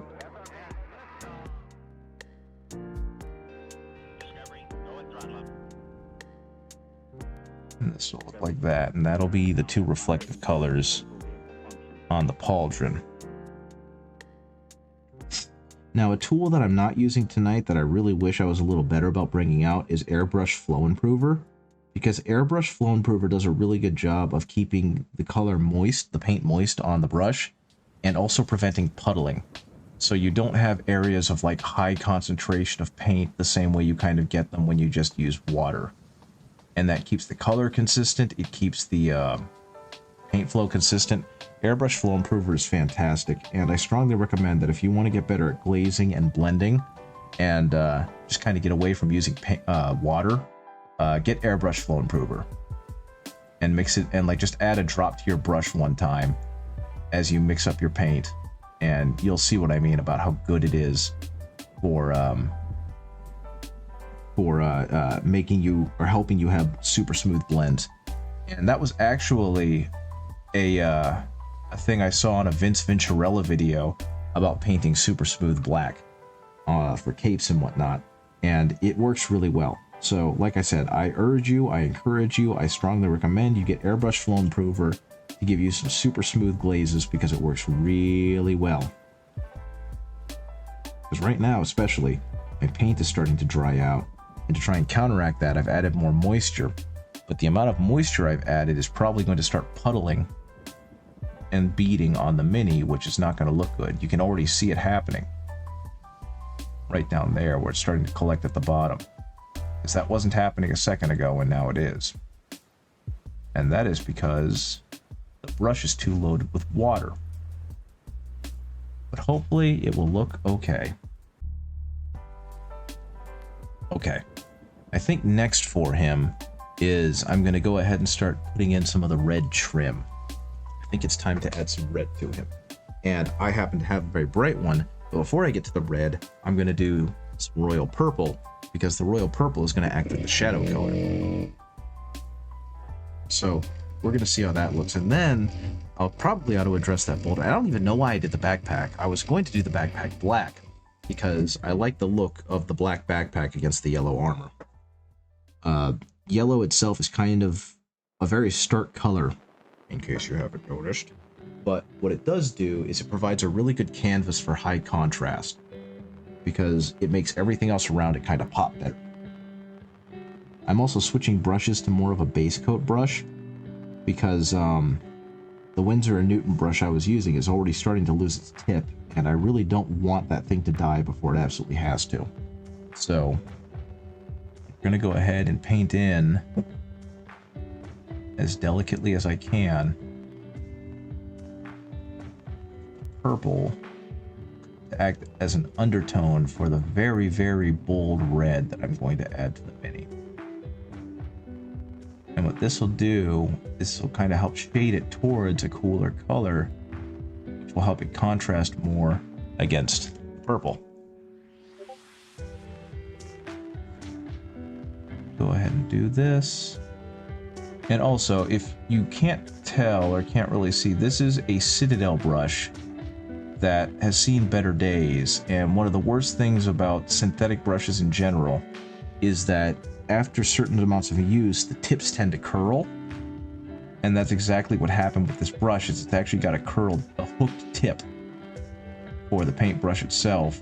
And unfortunately, that hooked tip has made it hard to get very precise paint strokes with it.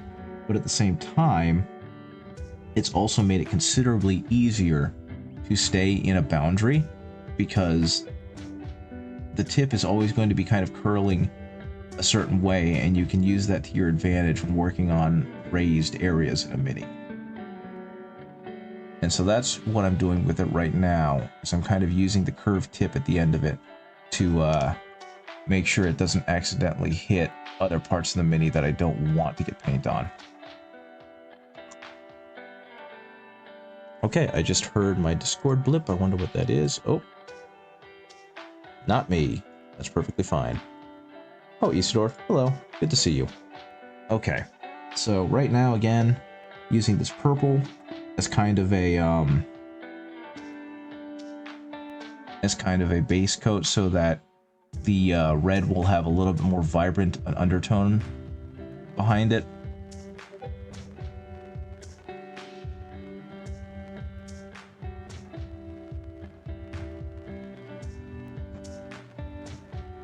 Once I finish that, then I can show you the bold pyrite red that Pro-Acryl uses, and you get to see how darn good that looks, because Pro-Acryl's bold pyrite red might be my favorite red I've ever seen. It goes on so loud, and for someone who wants their reds to pop, it's perfect.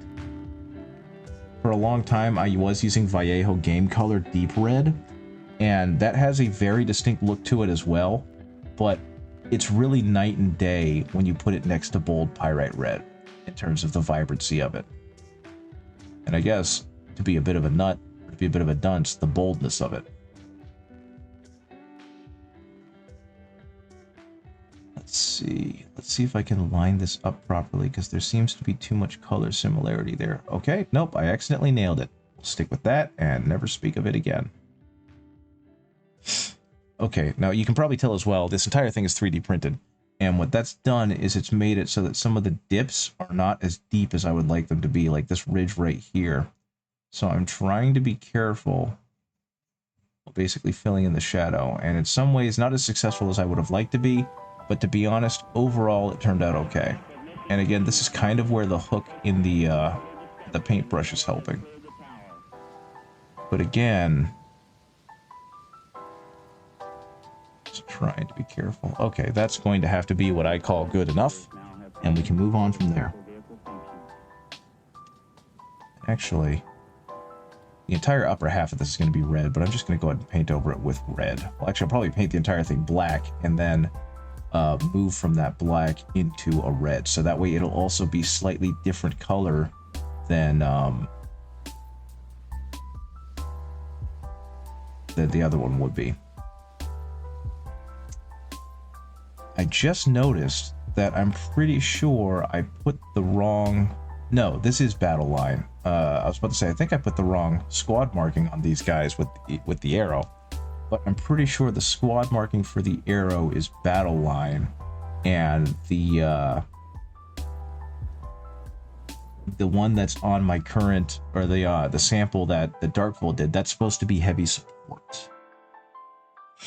And in proper Codex Astartes fashion, heavy bolters typically are assigned to heavy support as part of a Devastator unit, but the Primaris introduction screwed all of that up, and now I have no idea where anyone goes. So it's not super important, but it is something that I would like to get right. Okay. Okay, thank you, Darkvolt. Thank you for verifying, because that was something that I used to know back when I was first really trying to do my Imperial Fist army, and since I haven't thought about it in a long time, it's now something that I super forgot.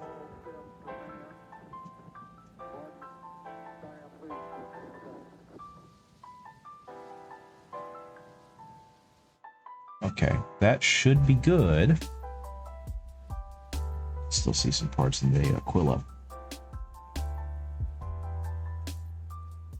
But yeah, I had a moment at my local game store back when they really first started supplying Warhammer and stocking it. I noticed that they had like 6 boxes of heavy intercessors, and it took all the willpower I had and the staring at my empty wallet to not purchase all of them and just have a squad of like 30 heavy intercessors. Because they're not great, don't get me wrong. For Firstborn, that's a tactical squad. You can have 1 special weapon with 5-man squad, and with 10-man squad, you can have 1 heavy weapon. That's how it works, because I completely forgot. I used to think, I thought for a while, at least in 9th edition, because I never played prior to that, so you'd know better than me. But in 9th edition, it was just a special weapon of some kind. Whether it was heavy or not, I don't know if that mattered. I could also be wrong, because it's been a while since I played 9th. And it's been a while since tactical squads have been super relevant in my brain. Which stinks. I understand why they're kind of phasing them out, because the intercessors are just so much more accessible a model to paint. But I really hate the fact that the iconic tactical squad is phased out and is rapidly losing relevance. Because it's the Warhammer. It's the Warhammer model. And so it feels weird for it to not be like one of the most important parts of the army. Also, Darkvolt, I'm going to break with your paint scheme on this thing. Something I realized is that I really like how obnoxious a red casing looks on these models, or on this weapon. So the upper part of this thing is going to be red instead of black, and the lower part is going to be black instead of metallic silver, or gunmetal, or whatever color you want to call it. Because I really like how that color combination looks, especially against the relative uniformity of the heavy intercessor, or the Imperial Fists color scheme.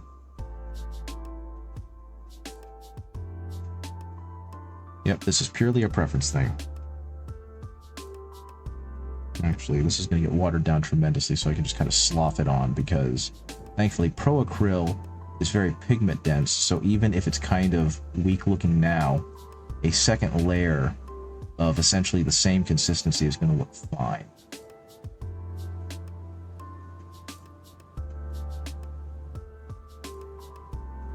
But yeah, I don't think this was ever going to be truly one-to-one because I broke mine that I made with the ammo casing metallic instead of red.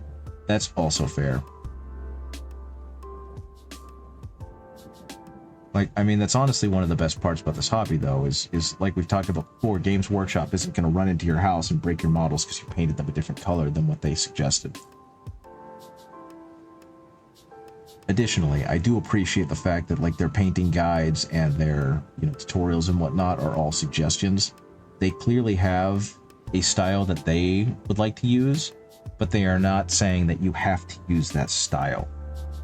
And they kind of doubled down on that with the detachments being a thing this game versus the chapters that you had to be previously, which I thought was a very cool change and a great way to make it so that people weren't married to their chapter when they started painting their models. Yeah, the Tactical Marine box was historically the best-selling kit. Wasn't it a thing that before Warhammer Fantasy fully shut down and they had their end times, was it Abaddon Black the color, or was it the Tactical Squad that was outselling the entire range of Warhammer Fantasy? I don't remember which. I just remember it being an embarrassing statistic of how relatively dead Warhammer Fantasy was as a line. And there's blame that could be given around to everyone, but the fact that fans were no longer supporting it economically seems like a pretty good reason for them to move on to something different. The all-time best-selling kit was the Uruk-hai. That's impressive. I never thought of their Lord of the Rings line as being super popular, but I guess when Lord of the Rings came out,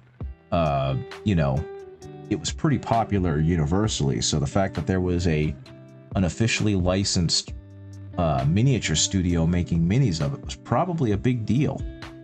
I was too young and remember nothing, because that was a point where I was super not into Warhammer because I barely knew what it was. I think I've mentioned this before, but my first exposure ever to Warhammer was that there was a Games Workshop store. Without Lord of the Rings, we wouldn't have Games Workshop now. That is also very true. Was the Lord of the Rings line really that crucial to them staying afloat in that era, though? I legitimately don't know. That's not like an argumentative question. That's a legit curiosity question.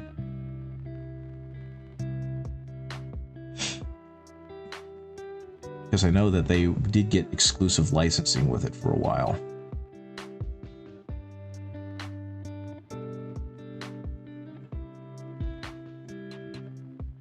But my first ever exposure to Warhammer or a Games Workshop in general was because in Northern Virginia, where I'm from, we had a fairly large walkable mall, and they had a Games Workshop store next to the GameStop, which is where I used to go all the time because I was super into video games as a kid. And I remember being like extremely curious about Warhammer because the big fantasy dioramas and the battlefields and the masses of units, that all really spoke to me. And oddly enough, that's probably because of Beetlejuice of all things, and seeing like the miniature diorama that they made of the town. But I wanted to see what it was all about.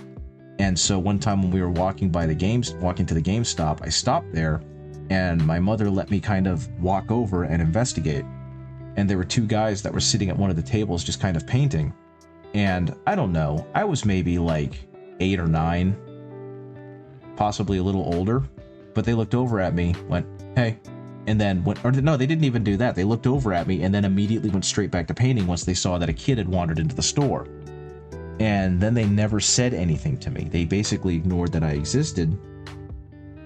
And so I walked back out, and then I was like, okay, this isn't for me. I'm anxious now because I feel like I made a fool of myself.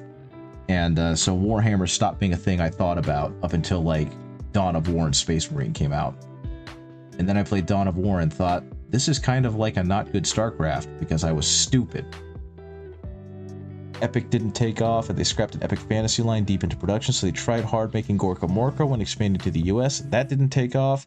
Then the Lord of the Ring movies came out. Games Workshop had the rights, and it sold like hotcakes. Ever since Games Workshop focused on their main line of games, and Gorka Morka informed how orcs look today. That makes a lot of sense, actually.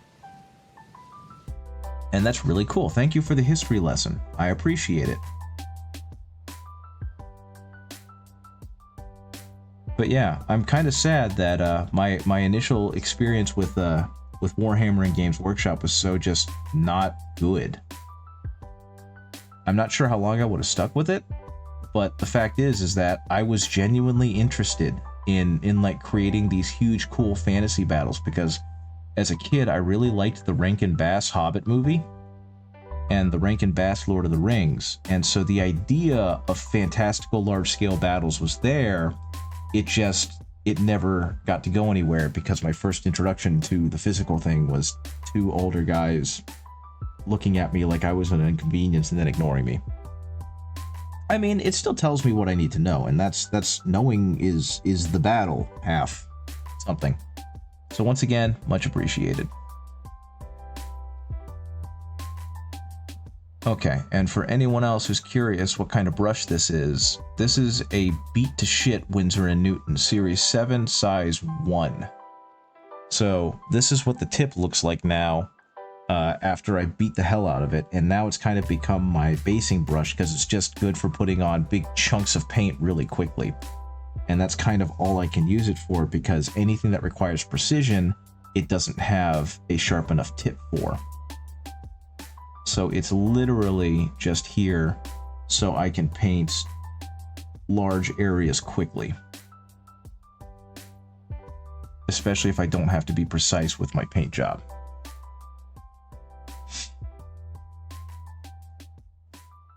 It's great how much the community has grown. I think so too, because I'm part of it. I'm part of that part of the community that grew into. I am definitely not an old head at the Warhammer, and I've been very, very relieved to see how nice people are in the hobby. I really haven't met anyone that would have scared me off when I was a kid, and I'm just excited to know that there's an appreciation and a desire for new people to come into the hobby. Because I heard all kinds of horror stories, and of course, nerds have never been presented well in popular culture, so I was always worried about the gatekeeping part since I was new and it was not the world that I grew up in, and I didn't have an introduction to it, you know? My parents were both boomers who didn't understand tabletop gaming, and so I had no introduction that way. I didn't have any friends who were into it, so I was really scared that I was just going to be laughed out of the space because I knew so little.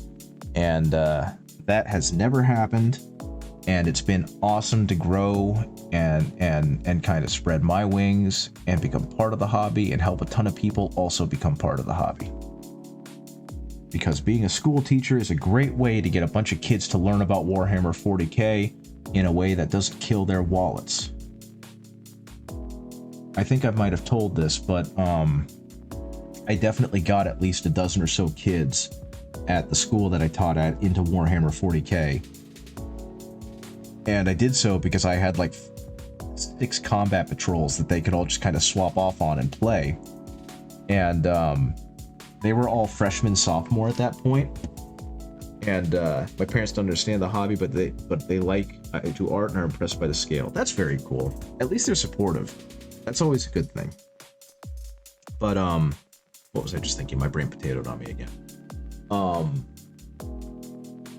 What was I thinking? Yeah, I got these kids into it, and they were all very enthusiastic. They loved the scale. They loved pushing around the models. They loved the idea of what was happening on the battlefield. And we did like miniature painting club. I have to sneeze. I'll be right back. One moment, please.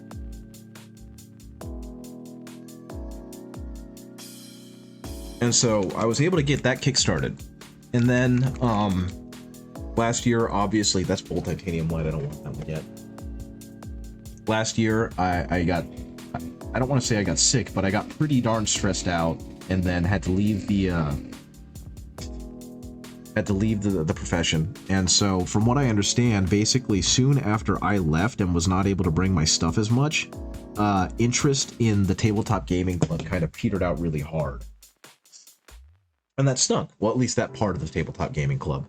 Like, people were still coming to play Magic the Gathering, and people were still coming to play D&D, which I also think is really cool, by the way, that I was able to help foster a community at that school that plays things like Magic the Gathering and D&D, because neither of those existed as an after-school activity when I got there 10 years prior. But, and yeah, I just kind of was like, oh, well, that sucks. I hope that, you know, something is able to build up for Warhammer next year. And that's this year right now. That's this school year. I was once told it was great that I'd gotten into painting minis as both a woman and an African American, since there aren't many in the hobby. Yes, but also I hope that they didn't say it exactly like that, because that's a really awkward way to tell someone yay for being in the hobby.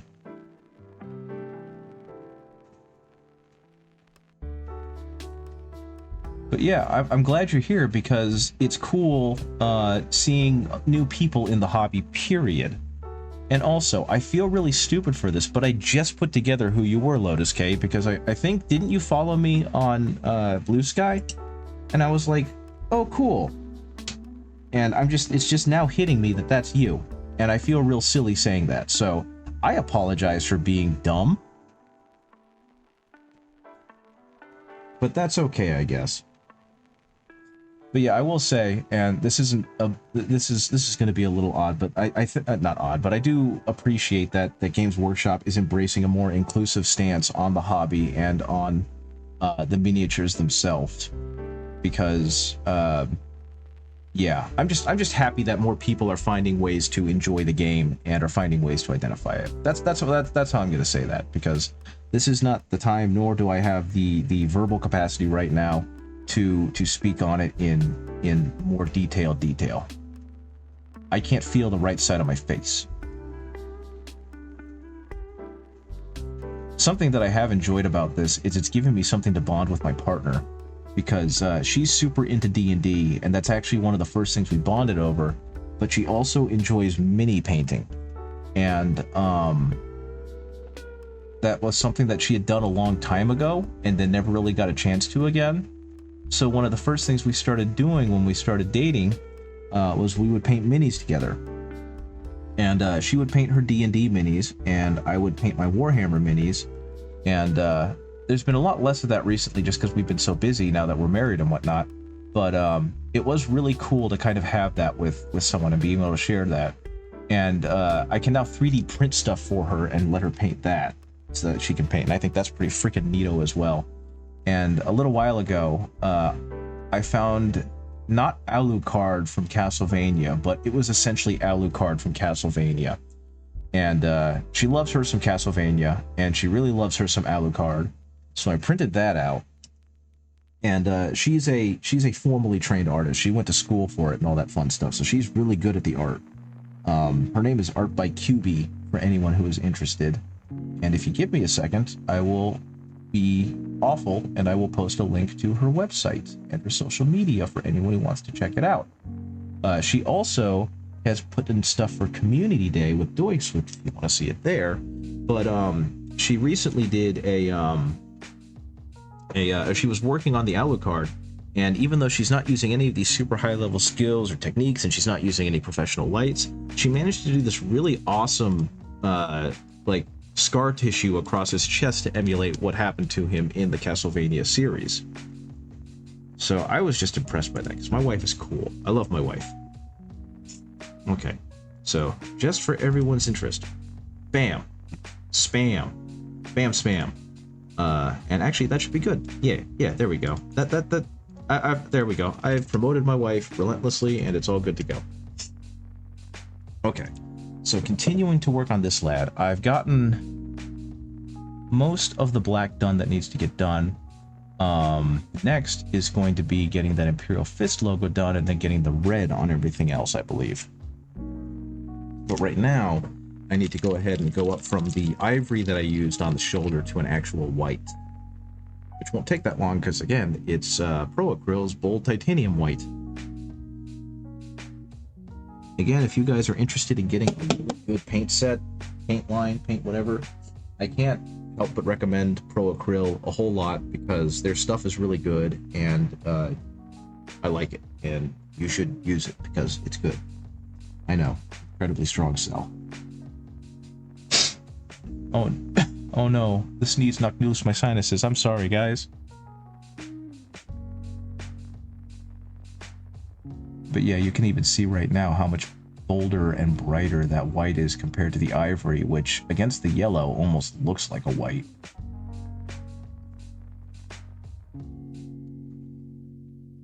Okay.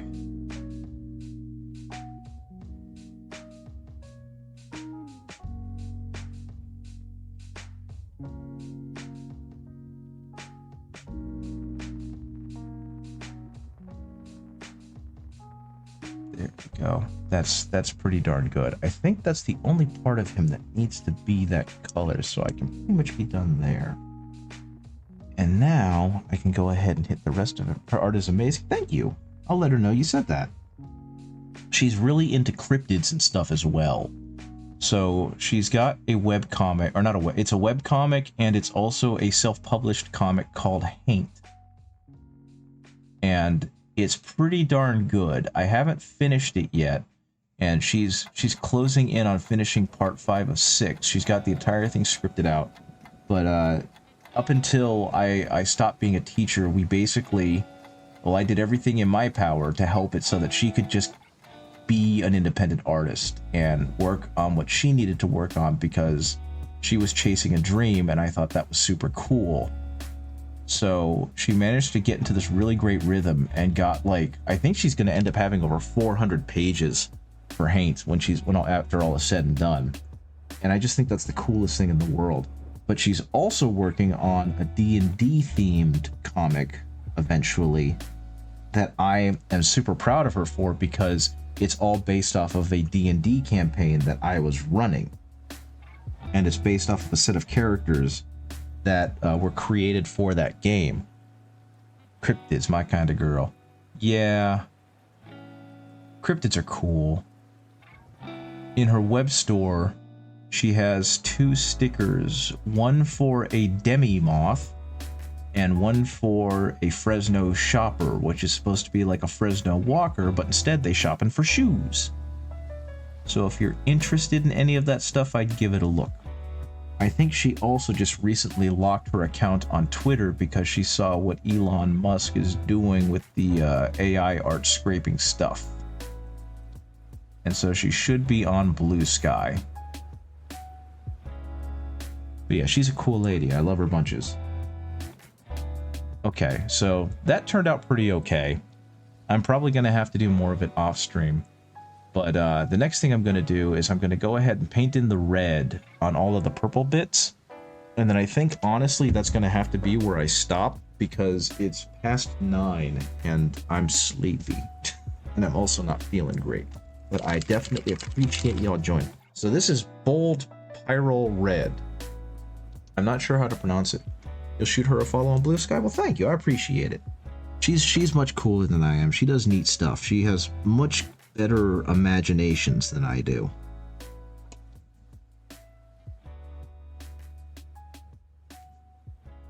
But this is Bold Pyrrole Red, and this is the color that convinced me I needed to move over to Pro Acryl, because this red is incredibly vibrant, and I really like how it looks in terms of like really making minis pop, because the coloring on it is just so darn good.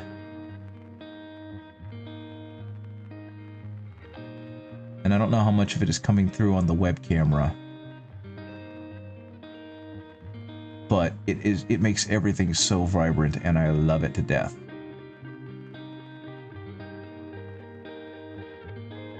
So this is a silly thing to be precise about, but something I found out is that if you really want your Aquila wings to pop, you kind of have to leave a little bit of the shadow deep in the middle. The red is gorgeous.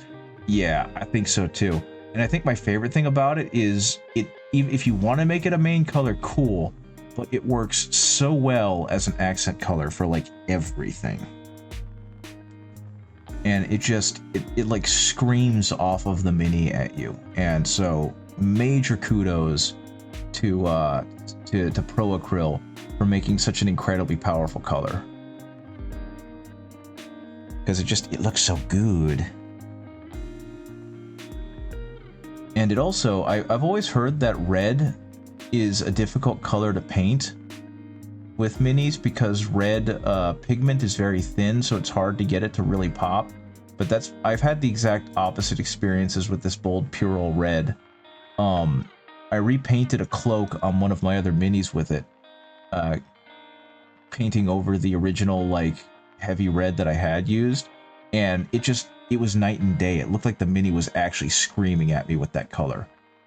And so I don't know where the idea that red is a hard color to paint with miniatures is, because it just looks so amazing. I mean, look at that. Look at how I tend to draw my paint over the Aquila like a light dry brush.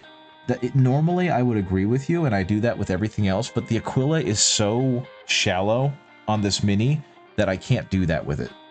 But yes, the way that you do it, I think, is really smart, because it makes it so that each layer of paint only really hits the high spots. And so it creates a much better appearance of like color depth than you would normally get. And actually, that's the method I started using when I started realizing that the Aquila doesn't have enough surface on it for me to really care too much about fine detail. Okay. Let's see if I can hit this without creating problems. I can hit that without creating problems because I'm good at my job. I'm a good painter. Bah. I got really excited today because one of the office ladies brought down some stuff for disposal, and everything she brought down was used iPhones. And one of them was an iPhone 11, and it was the same beautiful candy red as this, which was kind of. I'm curious how you feel about the Army Painter Fanatics Pure Red. It's brighter than I prefer, but it works well as an initial lighter shade for my base red. I don't know. I haven't seen the Army Painter Fanatics line in person. I've only ever seen it on YouTube. And I'd love to play with it, but I don't want to spend more money on another paint line. Is kind of the problem. I was very strongly considering going to Army Painter. No one had it locally, so it became a nah, that's okay. But that was actually probably going to be the line I was going to migrate to once I kind of got tired of Vallejo. And it really sucked that like right after I started or made the decision to go to Pro Acryl, the local game store started selling the Army Painter Fanatic line. But it's like, I've already made my choice and I don't want to spend more money. And my understanding is that Army Painter Fanatics is an absolutely phenomenal line. The only line that I've heard is not very good is the original Army Painter Warpaints line. And the Fanatics line was their response to people saying that the Warpaints line wasn't very good. Because rather than get their feathers in a ruffle, they said, okay, we heard you. You clearly have strong opinions about this, and so we're going to work to make it better. And they made the Fanatics line, and the Fanatics line made people go, oh, they're serious. So I don't know how bright it is. Again, once I have more money, here's the thing. Once I have more money and I can spend it more frivolously, I'm probably going to try and get similar colors across a bunch of different paint lines so I can kind of test them a little. So maybe like reds and purples and blues and the like. But right now, I really don't have a whole lot of monies to spend. So I have to be very stingy with what I decide to purchase. Tax season is fast approaching. The taxes are going to pay for my personal property taxes, unfortunately. That and my wife for a while was working a job as a freelancer with a company that basically helped contract you out to work with book publishers so you could do like the art for them. And they were just straight paying her without taking taxes out. And then that project fell through because the people who were corresponding with her were really bad at telling her what they wanted. And when she would change things, they would wait forever to get back to her and then be like, no, this is all wrong. You need to change it back a little bit this way. And then they would take forever to get back to her again until eventually they were like, can you work faster, please? Because we were dumb and our deadlines were bad. And so she eventually was just like, I can't work like this. I don't want to do this anymore. And thankfully, the company that hired her was like, we don't want you to do this either. These people are clearly incompetent. And so they terminated the contract with them. And so she had money saved up to potentially pay whatever taxes she would need to pay. But because I was in between jobs and bills are a thing, a good amount of her money went to paying off, like, or to continue to pay for her student loans and the like. So unfortunately, most of our tax money is going to go straight back to paying whatever taxes we get. Whatever personal property taxes we have is the most likely thing. Most of your paint is with our Army Paint or War Paint. And see, honestly, Dark Volt, it impresses me so much how much you get out of those Army paints, because I've tried to use them. They were some of the first paints I bought, and they were some of the first paints I recommended to a friend. And I bought him like a starter kit because he was interested in getting into Warhammer, but he was not well off financially at the time. So as just kind of a gift for him, I bought him and his fiance like the Command edition starter set for 9th edition. I don't remember. And I bought him like a starter kit for Army Paint or War Paints. And so he kind of just left them here because this was the only place where he had room to paint, which is fine. I still got a hold of them. But I got to try them. And Army Paint or War Paint feels like someone melted butter and then put it near food dye for a little while, and that's how they get their paints. So, kudos to anyone who can actually use their paints well, because I cannot. I think that if you manage to paint a mini well with Army Painter War Paints and you like enter a competition or something, you should get preferential voting because you clearly accomplished something that was much more difficult than using a good paint line. Like, if I found out that the two contestants, or the two entries that beat mine, painted entirely in Army Painter War Paints, I would immediately be like, oh, no, you guys should get 2 medals each. Because the War Paints line is dog water, as far as I'm concerned. So yeah, Dark Volt, that just makes all of your painting even more impressive. Good lord. Here I am trying to paint with these artisanal paints and I'm doing okay, and here you are over here painting with literal mud, and you're like, hey, look at this cool shit I've done. And I'm like, yeah, look at that cool shit you've done.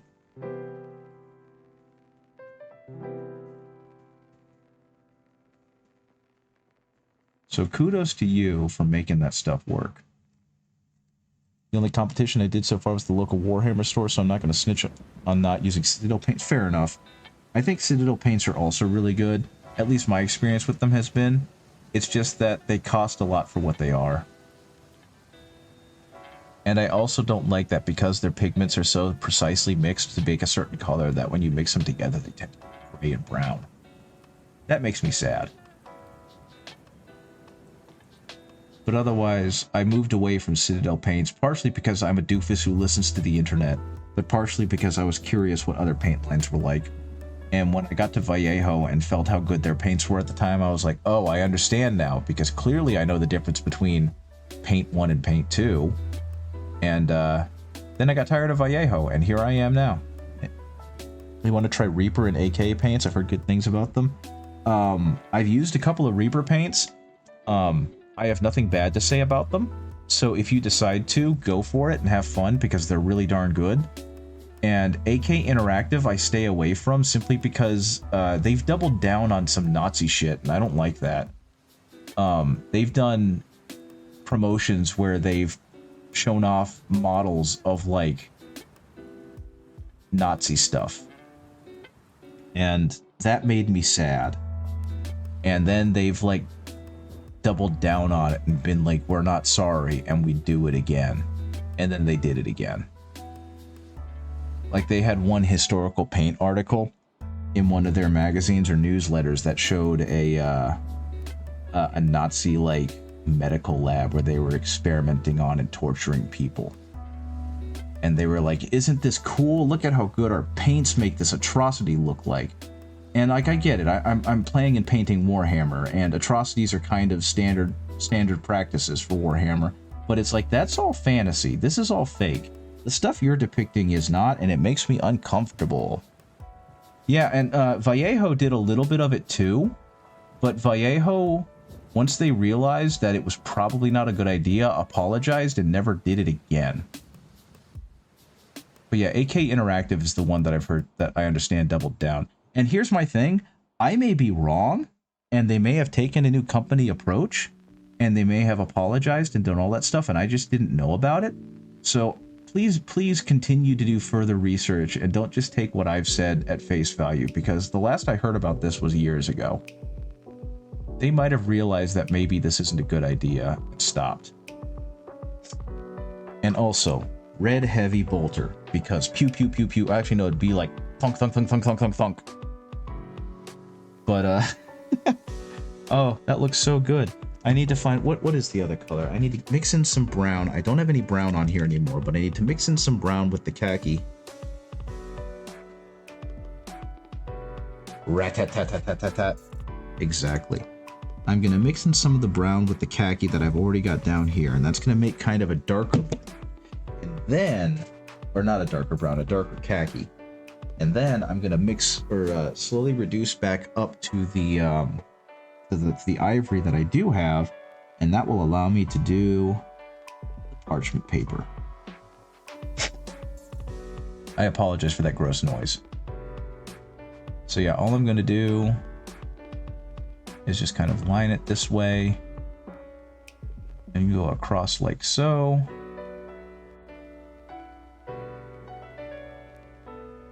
And create some slightly lighter edge highlights and leave other parts of it in shadow.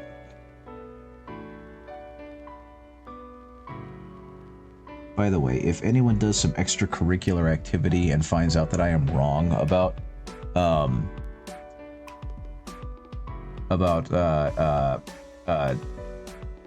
was it Scale 75? I don't remember anymore. AK. Is it AK? Yeah, AK Interactive. If I'm wrong about their paint line and I'm wrong about what they've done, then please call me out and let me know I'm wrong. I tried using Scale 75 for a while, and I know that Scale 75 uses a different medium to suspend their pigment in, and I'm not sure I like it because it feels very oily. So, caveat emptor, buyer beware with Scale 75. They use a resin-based medium to suspend their pigment in, and it leads to a very oily consistency. Okay, mix in some more of the ivory. And again, I'm just gonna go ahead and go across the high spots. Do a little bit more down here. And this is where using a like a sable brush with some stiff bristles is really nice, because it allows you to get a lot more depth. I'm not invested enough to do research. I don't have much of a reason to get their paints in the first place. Fair enough. This is just more for, this is also for anyone else who just happens to be listening and hear what I'm saying and are like, I don't think that's true anymore, Ben Repaints. I think that you're wrong. Please do the scholarly research and and verify. Don't take what some random dude on the internet is telling you that could potentially be defamatory towards the company. I would like for the truth to be a thing. Okay, so now we've got the little skeletons looking good. I have their skin shades, they're okay, but I'm not reaching for them. Fair enough. I need to find better skin shades. The only one I have right now actually is still Citadel.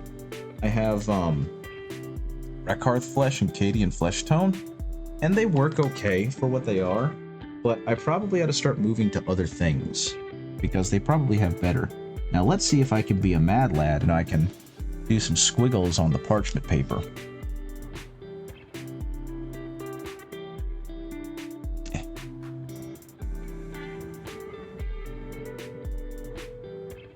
Squiggles on the parchment. Unfortunately, I didn't have much black left, so this is mainly just watered down black. It's barely showing through, which is unfortunate. Let's go ahead and get some more on there. Okay, let's try that again. Squiggle on the parchment, squiggle on the parchment. That's a little bit better. Now, this is clearly not a sharp enough point to actually do some more detailed squiggles, and I have no idea how some painters do it, because it feels like to get that level of detail is obscene. You use pale sand, skeleton horde, pale sand highlights, and watered down red glaze for your skin, blue glaze for shaved beards. That's incredibly smart. Having blue as the glaze inside of a darker color almost always looks really good. It also gives it a lot more color depth than it would otherwise have. That's why I appreciate what you're doing there, Dark Bolt. This might be too bright for what I want. It's gonna work fine. Okay. Let's see what I can do here. Again, just gonna do some basic highlighting. Nothing too fancy on this end. This guy is not meant to be a golden demon model. He is meant to be my dude. So I'm not super jazzed about trying to make him look perfect.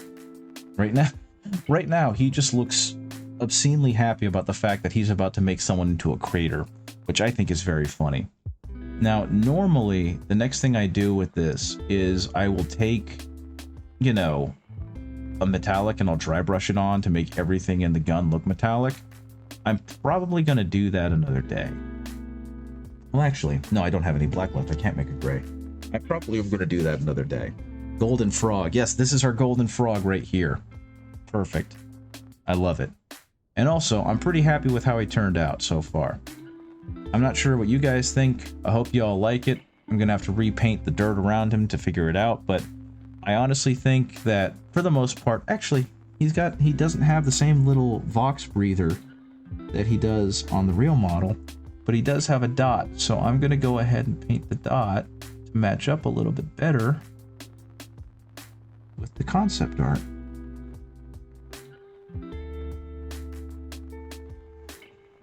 There we go. Now he's got a dot to match his dot. But yeah, there we go. I'm probably going to finish him off stream, and then next stream I come back, I'll be working on some rats or something. But thank you guys for joining me. I do appreciate it.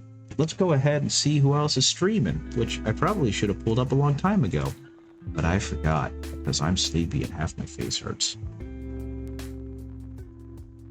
Oh, it looks like Commander Mittens is painting. So we're going to go ahead and drop in on Commander Mittens. Are they painting? It looks like they've got paints up in the corner. Editing some photos first before back to painting the Death Guard. Oh, that's cool. Okay, yeah, we're going to go to Commander Mittens and go. You think you used an aggressor as a reference? Well, I forgot I had a heavy bolted guy around the table when I was drawing him. That's absolutely fair. And I mean, you basically nailed it, because the model in the game is using the aggressor's shrouded hood, which I always thought was kind of weird because there is no aggressor. And I will be completely honest, like, you got really darn close. Where'd he go? There he is. Oh, wow, there's some real lag going on now. So yeah, you got really darn close anyway. I think the big difference is that heavy intercessors have slightly bigger collars up front, and they don't have the big cowl in the back. But yeah, this is another wonderful 3D printed guy that I'm eventually going to go ahead and finish as well. I'm not going to give him anywhere near the level of detail that I gave this specific heavy intercessor. I did that purely for the lulz. I did, however, accidentally make the coolest heavy intercessor sergeant ever just by giving him a long-ass Bowie knife from the Reaver bits box. So yeah, these guys are going to look about as cool as they can look. That being said, I think hopefully the what you call it is over. Yep, it is. So we're going to go ahead and raid Commander Mittens and Co. Raid Commander Mittens Co. Is it Commander Mittens Co? Yeah, it is. Do names have to be case sensitive when I type them in for the raid? I mean, we're not about to find out. I just fixed it. Okie dokie, guys. Thank you so much for joining me. I greatly appreciate it. I hope you enjoyed chilling and vibing and listening to me ramble incoherently. I hope you have a great rest of your day, and hopefully I will see you guys either this weekend or on Tuesday. Bye-bye. Okay, I guess it's not going to show up. There's computer lag happening. I will see you guys later. Goodbye. Goodbye, goodbye, goodbye. Wait.